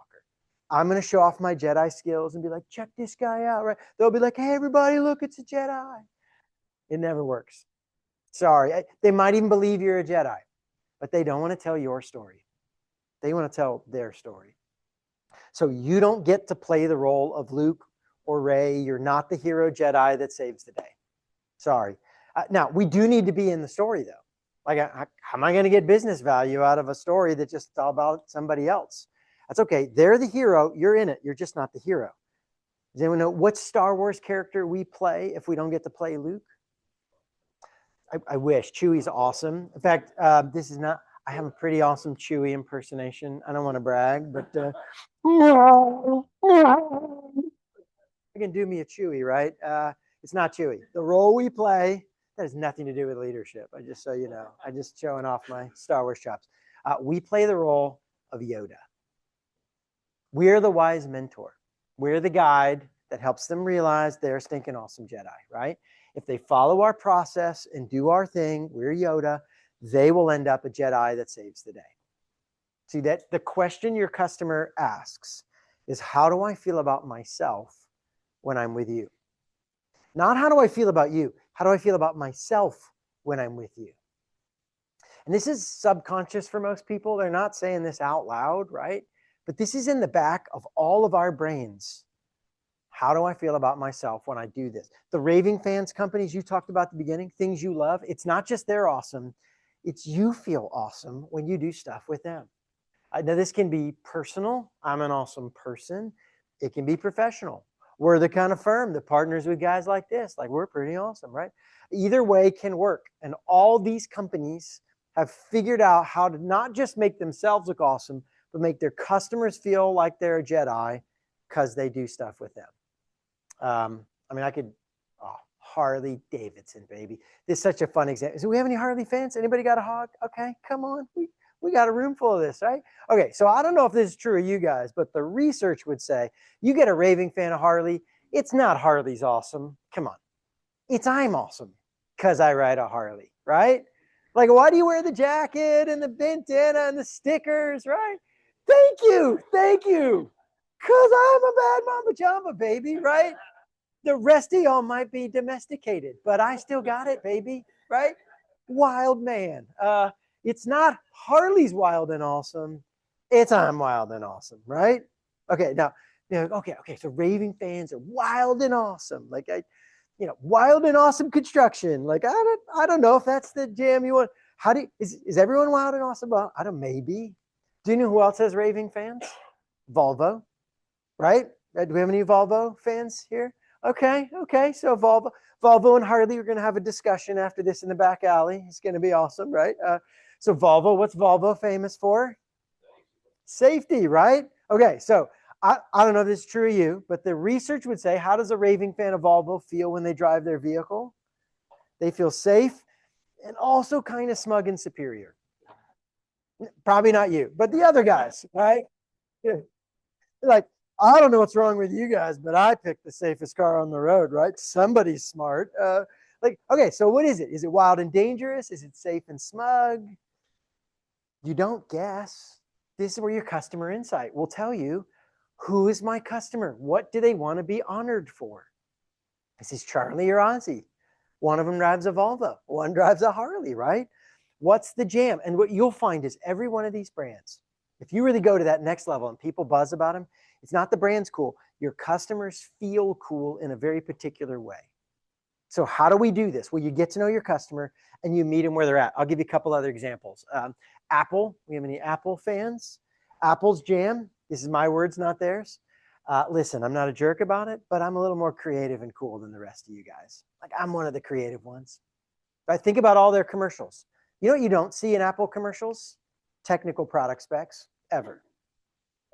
Now, you can go look them up. They'll share the world, but what do their commercials have? Their customers doing cool stuff because of their Apple product. Back in the day, the famous ads, right? We won't be boring, 1984, won't be 1984. Then there was the next ad. You remember the cool young guy and then like the old dude in the bad suit, like, I'm a Mac, I'm a PC, right? We're all like, yeah, I'm the cool Mac too, right? Or modern, it's all about family emotional moments. You see the guy videoing something and the family like, oh, we love you because you made the video.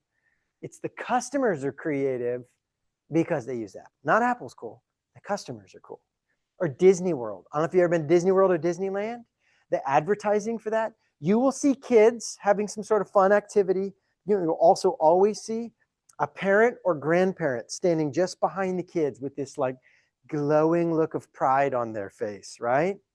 Because they know who's paying for that ridiculous amount of money. Dang it. I took my kids to Disney World and I was like, oh my gosh, this is way too, we shouldn't have done this. Like, this is a mistake. And then I saw my kids' magic moments and my wife and I are like, we're coming back. I've been to Disney World 8 hours from my house, more times than I've been to Six Flags over Atlanta, 30 minutes from my house.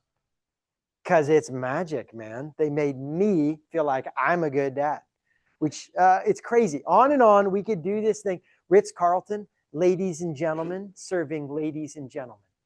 You feel like you're kind of a big deal at Ritz-Carlton. That's how the jam works, right? Not Ritz is cool. You, sir, Mr. Johnson, are pretty important. I must be important. That's how this game works, right?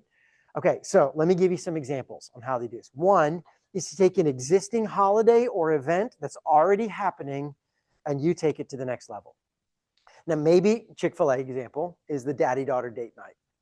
It's about, has anyone ever done this, daddy-daughter date night? Oh, okay, so you know. The rest of you, dads, granddads, you're welcome. This is amazing. I've had 3 daughters and we did all this with them growing up. It was awesome. It's right around Valentine's Day. Usually not exactly Valentine's Day. It's like right before or after. And this is kind of the window. You need to start signing up for it if you want to do it. It doesn't cost any money except you got to buy your food, which you're going to do that anyway, right? So you show up at your time slot. Oh, by the way, you got to look in their Facebook page or like the bulletin board inside the restaurant. Sometimes you can get it there. And you pick a time slot and you show up and about half the restaurant's been turned into a fancy sit-down restaurant with black tablecloths and they come to your table. You don't order up front. And by the way, they gave me a flower and I gave my flower to the girl and they have these little discussion cards, right? It's adorable. Yeah, they didn't invent Valentine's Day. They didn't invent daddy-daughter dates even. They just said, hey, we're in position to help you do this. The dads, brace yourself. Remember, who's the hero here? Here's the way the staff is trained. I don't know if you guys had this experience, but we train the staff to say on the way out to catch you and say, hey, thanks for being the kind of dad that would bring your daughter to an event like this. You know, the world needs more dads like you. I'll walk out of there every year like, dad of the year, baby, right? Took my kid to fast food and I feel like a Jedi. Like, this is pretty awesome. They could say, isn't Chick-fil-A great? But they don't. They're like, you're a good dad. And you're like, oh, yeah, this is awesome. By the way, they have mother-son, mother-daughter, father-son, grandma, grandpa. They all year long, every restaurant, every month tries to do one fun thing for kids. They'll go to children's hospitals sometimes and like give stuff to the workers who care for the kids. I mean, it's just their Jam's family. They just love to celebrate family. Some of them get into veterans. That's also part of Chick-fil-A's heritage. So they have a veterans appreciation dinner. Just these little things in their community to celebrate people that fit their story. Truett, Kathy, the founder of Chick-fil-A, he was a veteran. So that's always been a part of the Chick-fil-A story. So all that to say, like, pick something that's already going on in your customer's life and celebrate it, which is like awesome. That sounds super cool. But some of you might be like, I don't know. We're going to do like romantic dinners over a construction job site, right? Maybe not. That's okay. Remember, once or twice a year, do one or two. I'm giving you more options. Don't do all of them. Maybe instead of that, you do this. Celebrate the end of your project. Those of you who are project-based and have a big ending, dude, endings are huge opportunities. So we went to our construction clients. We're like, okay, what do you do when you're finished? And they're like, yeah, we clean up really well. We're like, no, it's all done. What do you do for them? And they're like, we invoice them? Like, what are you talking about, right? No, this is your opportunity. You just built something cool and new and that wasn't existing in the world. Throw a dadgum party and literally buy a red carpet. A lot of our construction companies do this now. This is staff, right? You show up and they have the event and the ribbon cutting, but add the red carpet. And I'm telling, so here's how you make red carpet stuff amazing. You not only have the carpet, you dress up a little bit, you put music on, and here's the secret one. Lights. You see how all the cameras have the light fixture? The flashing lights in your eyes, the thumping music, you walk, you feel like a Hollywood star. It is pretty cool experience. And remember, it's your customer doing that. And you take the pictures and you say, hey, everybody, check out how cool our customers are. Go visit the new site. Like, isn't this awesome? Remember, we're glad we could help. We're just Yoda, right? They're the hero. Look how cool they are. Those of you who do projects, at the end of your project, you have something to celebrate. Celebrate that, man. Make this stinking awesome. Now, some of you might be like, we don't want them to end, right? Like, let's just get great. Don't do endings. Maybe year is the beginning. Beginnings are also a really memorable opportunity. Now, Apple has made a memorable moment out of the dadgum packaging experience. It's crazy. They've patented their cardboard box. I mean, there's all this wrapping and poof, and the first thing you see is your device set in a frame like it's a piece of art. There's stickers and surprise layers. It's this whole magical moment. Okay, now Brian, this is going to be interesting. I'm going to see. Hey, everybody, let's be honest. Is there anyone here who still has their Apple product box you've not thrown away? You're still holding on to one of them. Let's see any hands. Oh my gosh, half the room lifted their hands. So now I'm a little worried. Does anyone keep all their Amazon boxes? Or oh, good. That's called hoarding. That's a different workshop. There's something about the dadgum box, right? We can't throw it away. They made a magical moment out of the first time you open that package. So if you ship stuff the first time, surprise them with something in the packaging. But some of you are like, I don't do the shipping. Like, it's a service, right? Like, I don't have a package. Great. Do you know a lot of our clients, they're more service side. They made a box for the contract. Now stay with me. Here's how this works. Back in the day when we would sign a contract, we'd have to like get in a conference room, slide documents around a table. You guys remember this? It was kind of a pain to schedule. But you know what it also was? It was a moment. We would be like, hey, glad to be in business. This is going to be awesome, right? We don't do that anymore. How do we sign contracts now? Thank you. Now, here's my recommendation. Still, use DocuSign because get the dadgum signature as fast as you can, right? But after it's signed, a lot of our clients have started doing this. Take that contract, print it on high-end parchment paper. put a really nice folio together, leather, fancy binding, cool frill on it, stamp their name on it, put yours smaller. Remember, they're Luke, you're just Yoda. And then you hand deliver or ship them in the mail like, hey, I just want you to have a copy of the contract. This is how excited we are to work with you. Put little bonuses in there, treats and fun stuff. You say like, now here's the goal. It's so cool that they would take that and put that on their shelf at work and be like, yeah, I'm the kind of guy that signs business deals like that. You know, I don't want to brag, but just say inked another deal, right? It's a box for your contract. They feel like a Jedi because they signed up with you. Fun things to do at the launch or surprise. Show up at a party, make first time on site, bring cake and donuts or something. Like make them feel like, dang, these guys are awesome, right? Beginnings matter, endings matter, beginnings matter, special events throughout the year. Find a way to show up and make them feel like they're a Jedi because they did stuff with you. So what I want to do is I want to back up, and there's two parts. You're going to brainstorm in your groups. The first part is when. What moment in the sequence? Is it beginnings? Is it endings, right? Is there some surprise in the middle you can create? What's the moment? And how do you think you want them to feel?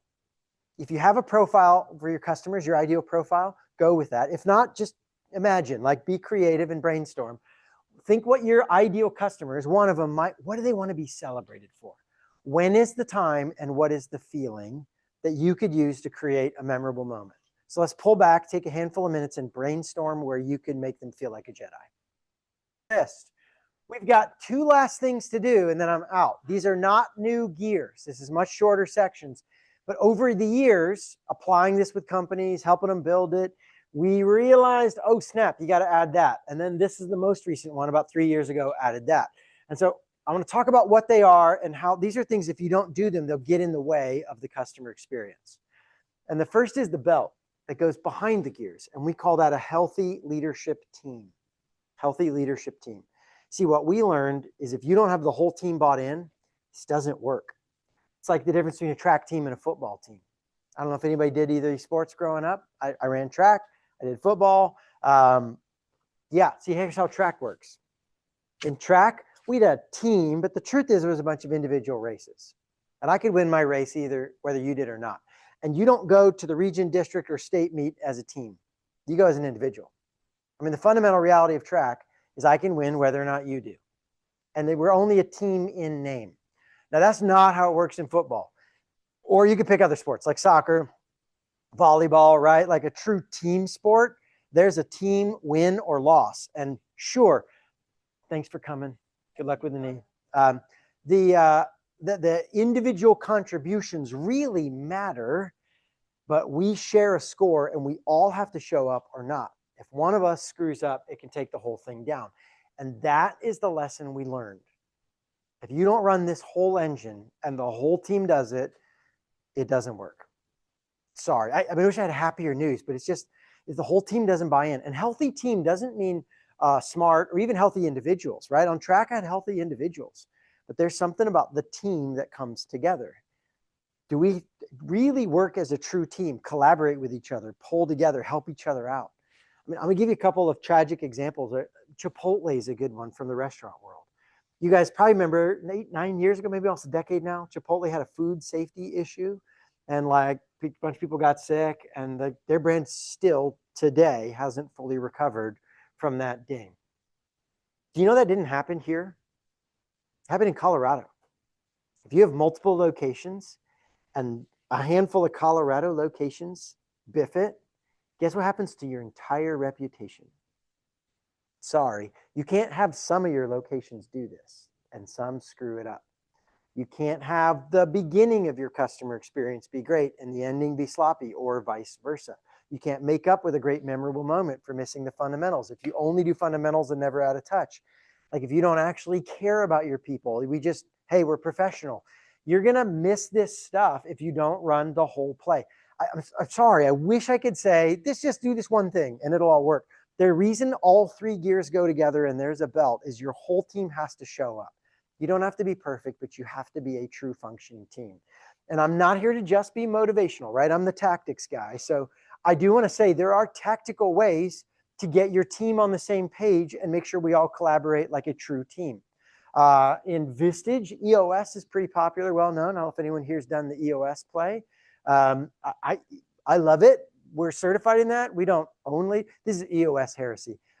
We say you can personalize it. EOS is pretty rigid about like exactly this way. There's a lot of other people with very similar processes. I'm a huge fan of Lencioni's stuff. If you don't know Patrick Lencioni and his work, he's got some really good team stuff. Little bonus for Nashville locals. I don't know if you know this, but like 6 months ago, Patrick moved his entire team to this area. So they're down in Franklin. So like, I mean, you could have worked with them anywhere, but now you can drive to their, right around the corner. Some of you are next door to them, right? They're right off the downtown, that cool little downtown Franklin area. So there are a bunch of cool processes and styles that allow you as a team to actually hold each other accountable, stay on track, collaborate, share ideas, work with each other. You don't just have to like, come on guys, hope you do. You build a system to make a team awesome. So get your leadership team together, get them all working as a real team, and then run this play. If you got one guy who's like, I'm not doing that, that's up to you guys, it could drag your whole engine down. So you can't leave one group, one region, one department behind. It's an all or nothing play. Then the last bit is AI and tech. Man, 3 years ago, we had to add this to the engine because it was exploding. Now, we've worked in the tech division for a while. I mean, gosh, over a decade, I've had a tech division in my company. We work with AI companies, like some of our clients. So some of the leading AI companies in their field, but we told them for years, everyone else, yeah, someday AI is going to come change everything, but it's not today. Like, it's just a toy right now. And 3 years ago, it became a tool, a real business tool. And it became a point where like, sorry, if you don't have AI, you're not doing it. But then the question came up like, well, how does it change the engine? Is it a new gear? Is it a new customer question? Like, what are we doing? And here's what we found. It's not a new gear. It's a nitrous oxide booster on your engine. It's the same engine. Now you just have nitrous boosted. And if you don't know what nitrous oxide boosters are, you can learn all about them by watching this documentary series called The Fast and the Furious. It's this highly accurate descriptions of how engines work, right? It's the magic blue flame that lets you pull safes down the road. It's awesome. Yeah, it boosts your engine. Your customer is still the same customer. They're still asking the same questions. What you do is you come up with your own stuff and then you go back to AI and say, how do I boost that? So we've spent the last 3 years, built an AI division, and I've been helping people integrate AI and tech to upgrade their engine. And I want to share some tools from those years, right? This is my favorite quote when it comes to the tech side of the house. The future's already here. It's just not very evenly distributed. Then the stuff I'm going to share with you is not, look, oh, someday this will happen. Your competitors are doing this. So if you're not, hey, wake up call. This has already happened in your space. So I'm going to share a video to hopefully stretch your mind on what's possible. This is a 1-minute video for Google's AI making a phone call to schedule a hair salon appointment. Listen for the nonverbal sounds the AI makes to sound more human.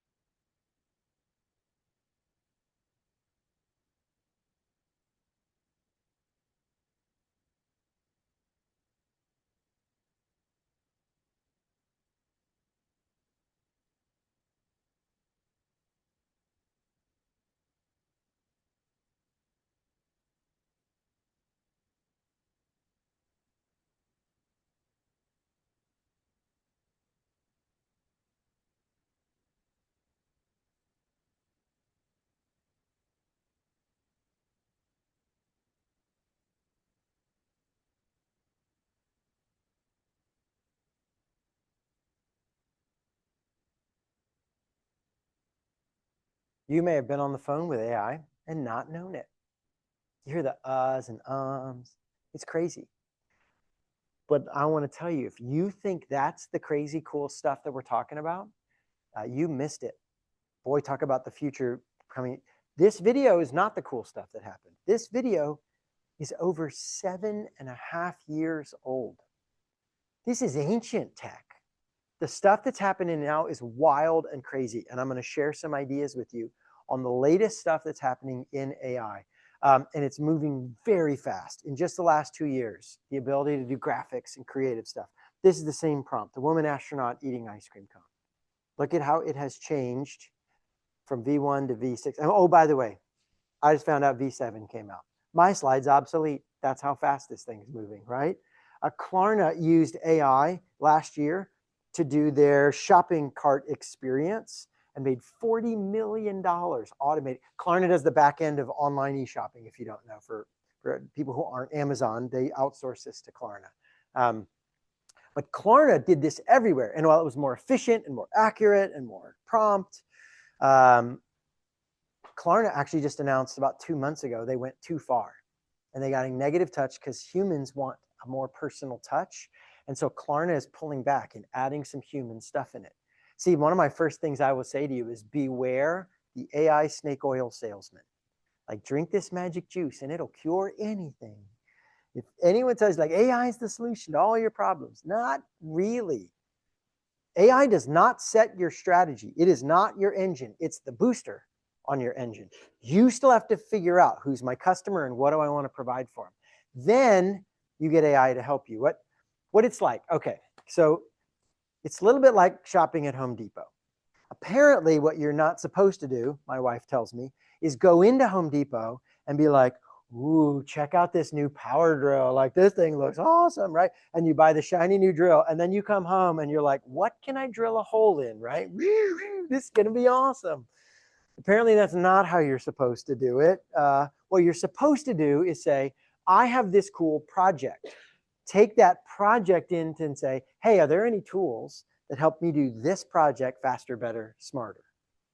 That's what you still have to come up with your strategy, your goals, the things you want to improve about your engine. And then you take that to an AI expert and say, hey, what tools help me do this? You do that and AI works. You randomly grab a shiny object because the news makes it hype and try to shove it into your space. That's a good way to just be like walking around the house drilling holes in things. It's not going to go well, right? So what I want to do is give you just some high level things. I actually used to have a slide for each of these bullet points that give you the tools. And literally week by week, the tools would go obsolete. So what I'm going to do instead is just describe for you some of the stuff, and then you'll have to go deep and figure out what actually works for you on your own. First is content creation. If you don't know, AI, like, who's played with ChatGPT or other similar things? Claude, Gemini, those? Okay, that stuff is crazy. Level 1 is talk to it. Level 2 is get the graphics. Who's played with graphics and how to make you graphics? Level 3 is video. What is unlocked even in the last 3 months is a whole other level of video creation. Has anyone done that yet?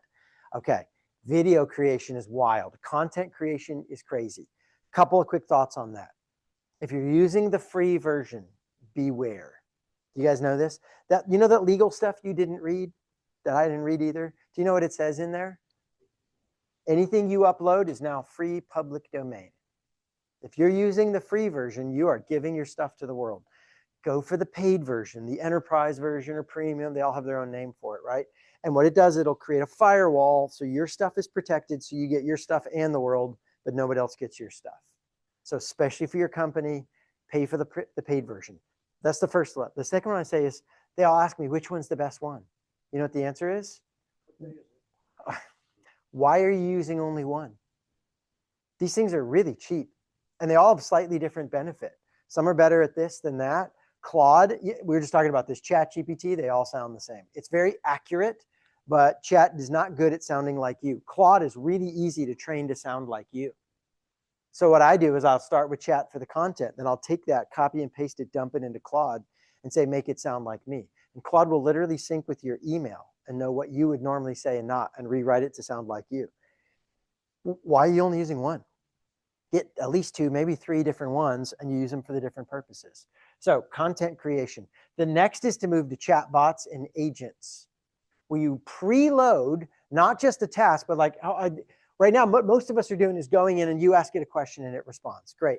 What you can set up is somebody that already knows your content, your data, you're connected to certain documents, your CRM, spreadsheets, and then you can either say, hey, when a request comes, I've already preloaded this. This is what an AI agent is. And it'll automatically go search through things, create the answer, or you can automate it. Say, hey, every Monday, I want you to check this spreadsheet, that website, pull it out, create this scorecard, go connect to my Canva account, turn it into a graphic, and email me every Monday morning the scorecard for my team. Instead of like, hey, here's a bunch of stuff. Can you make a graphic for me? Like, it just does it every single time. Set up agents, set up chat bots to actually respond, deal your stuff. Very cool. Forecasting. Some of you do really big global supply chain stuff. You can get access to the world's best forecasting stuff for a few $100 a month. It's amazing. Grand global forecasting. But I also want to say there's micro forecasting.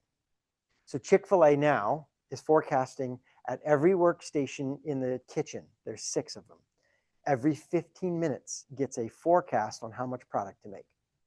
Based on global conditions last year, last week, yesterday, and last hour, it's like, I need you to make 3 salads and 7 pieces of chicken. We don't want to make too much. We don't want to make too little. Every 15-minute running an AI forecast, yeah, easy peasy. Well, not easy, but like totally doable. Micro forecasting, macro forecasting. If inventory is a big deal for your business, gee, you should get some help with forecasting. There's some really cool stuff. Cybersecurity, if you have protection, all that stuff, it's crazy. Physical security, you probably know about this. Now, this is not pure AI. It's going to sync with cameras and do all that stuff. You still need a human to monitor and respond, right? We're not sending a robot out there to stop someone, but you can track, is that person loitering or not with a 93% certainty? Like, yeah, we need to do this. And so your ability to respond with more pinpointed, precise stuff gets really crazy. Can I trust you? Do you notice me, right? Can I surprise you? Hey, how?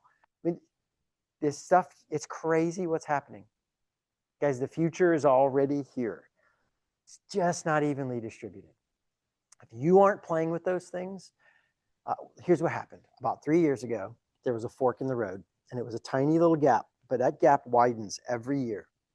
If you're not on the side of using this stuff and it's baked into your normal operations, you're on the side that's getting left behind.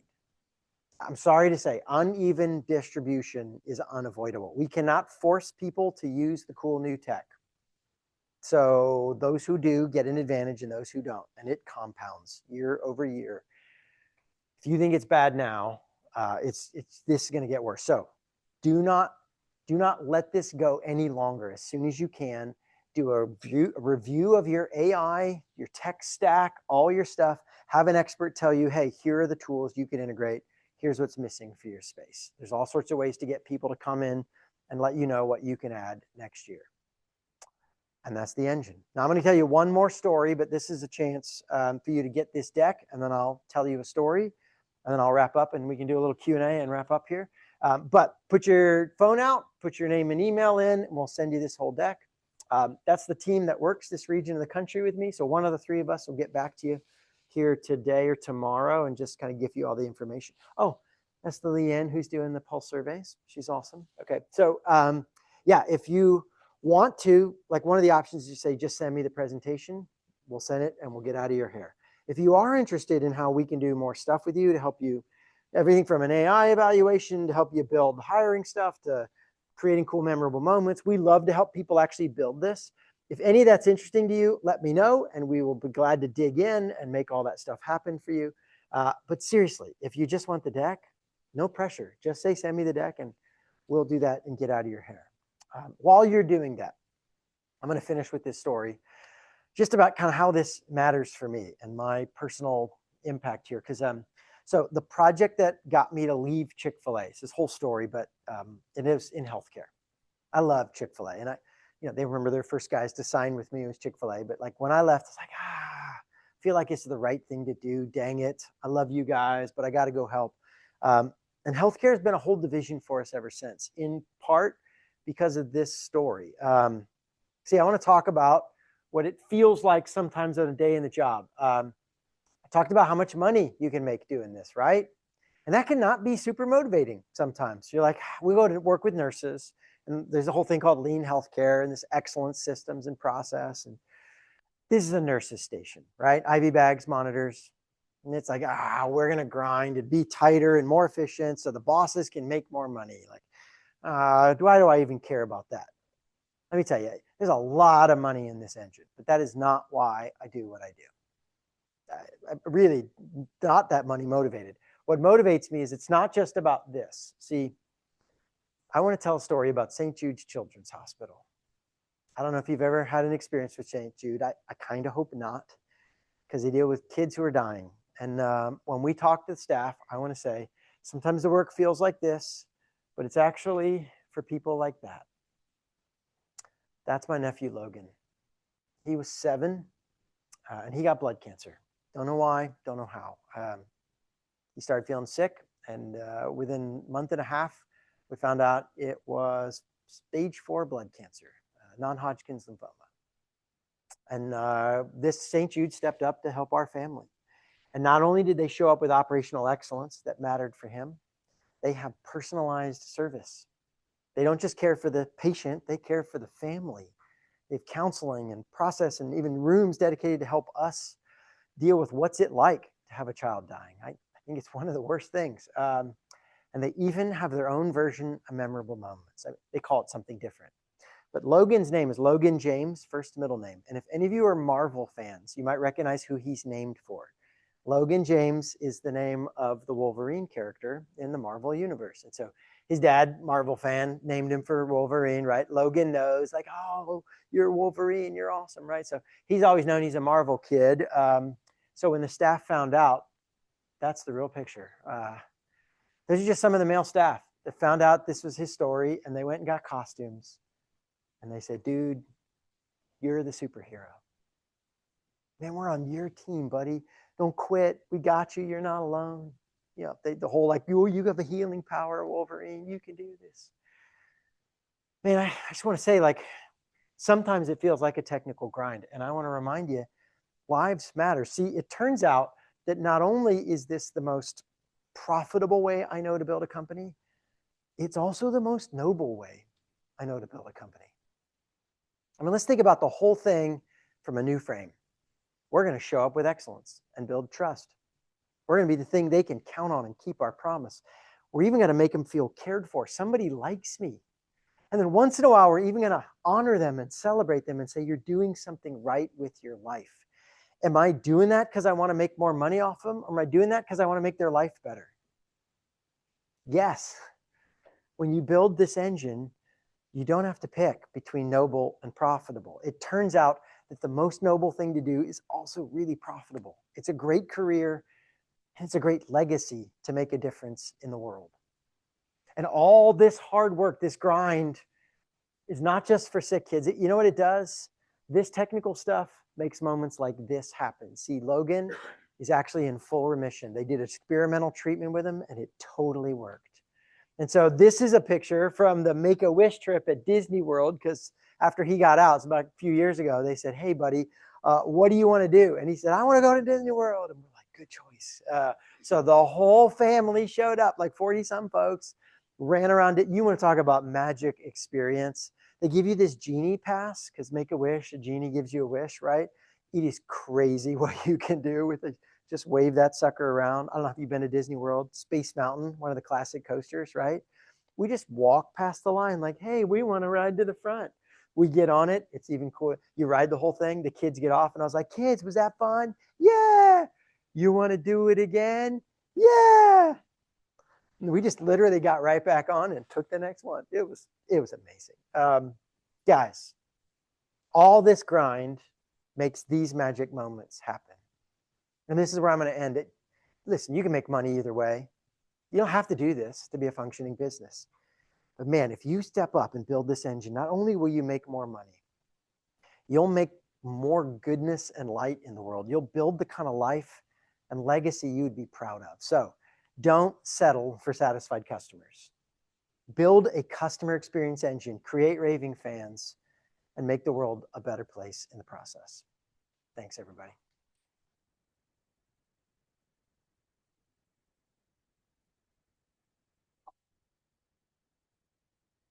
Time for Q&A process. I mean, I don't know how you want to do this, Brian, but back to you, man.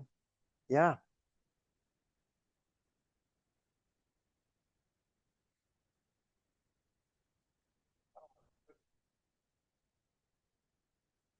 Oh, thanks, man.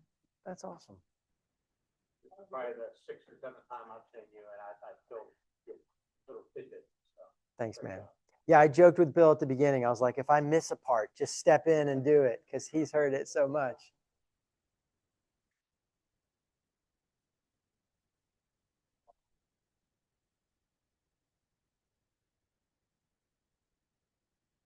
And what's the business?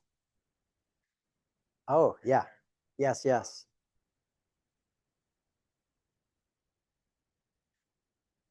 Yes.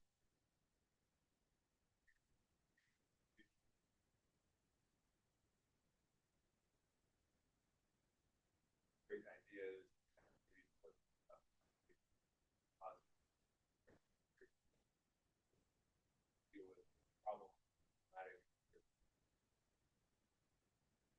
Yeah. So two things on this. This is we deal with a lot.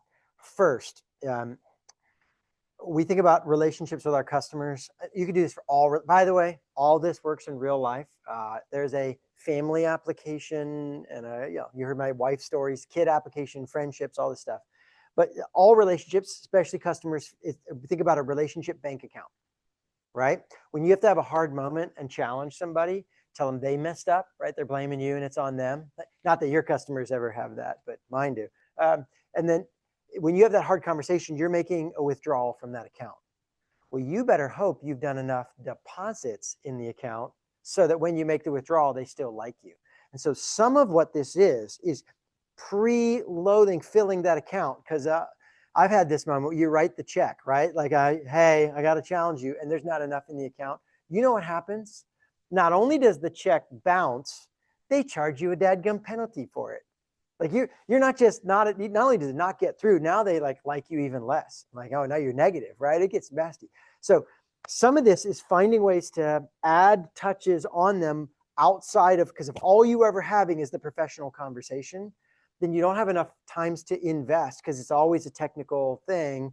And so now when I have to challenge you, there's nothing there to draw on, and it makes it much harder. So that's the first one. The second layer on this, right, is you dadgum better have made your promises if you're going to mess it. Can I trust you? If you're going to tell them they dropped the ball, if you have just recently dropped the ball, guess what they're going to tell you? Like, oh yeah, well you did, which logically is nothing relevant to this situation, but that's how humans work, right? So keep your promises so they've nothing to poke on. Make them feel like you like them enough so that you can challenge them. That's the first step, is like at least set the environment. Here's the second part.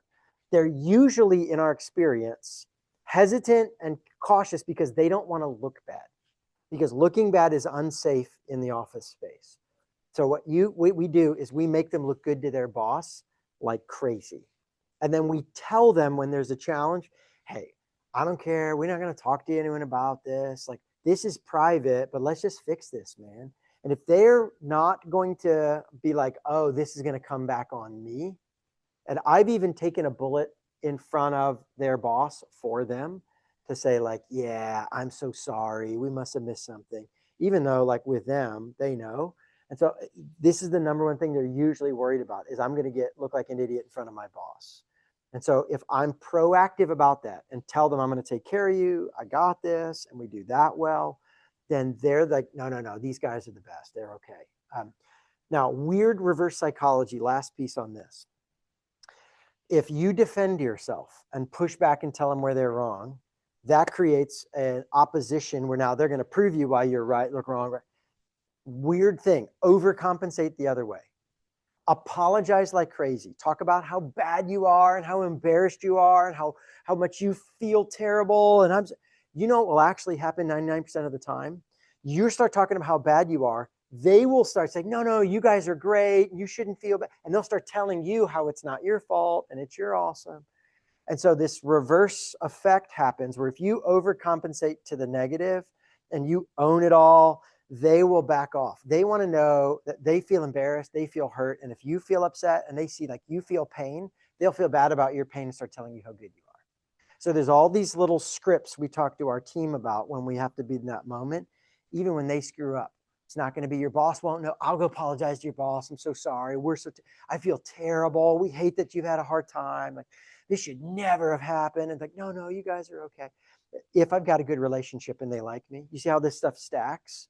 So I build a relationship, I keep my promise. When the moment happens, I make sure they know their boss, they're going to look good to their boss, and I feel terrible. And they'll usually flip the script and tell me how awesome they are and how much we appreciate you guys, and it's not your fault. So there's a whole process to this. I try to dump that quickly on you. Now, having said that, and then there's 5% of the population that are jerks who will blame you and never hear anything other, and they're narcissists. And like, sorry, I don't know how to fix that, because those people just exist. And then you just like, noted, that Scott guy is a narcissist. We're never going to talk to him again. Yeah, I can't fix that guy.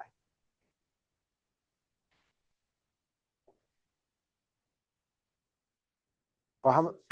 Yeah, come on. You, in their presentation, touched on the different consulting services. Could you recap those for us? Yeah, sure.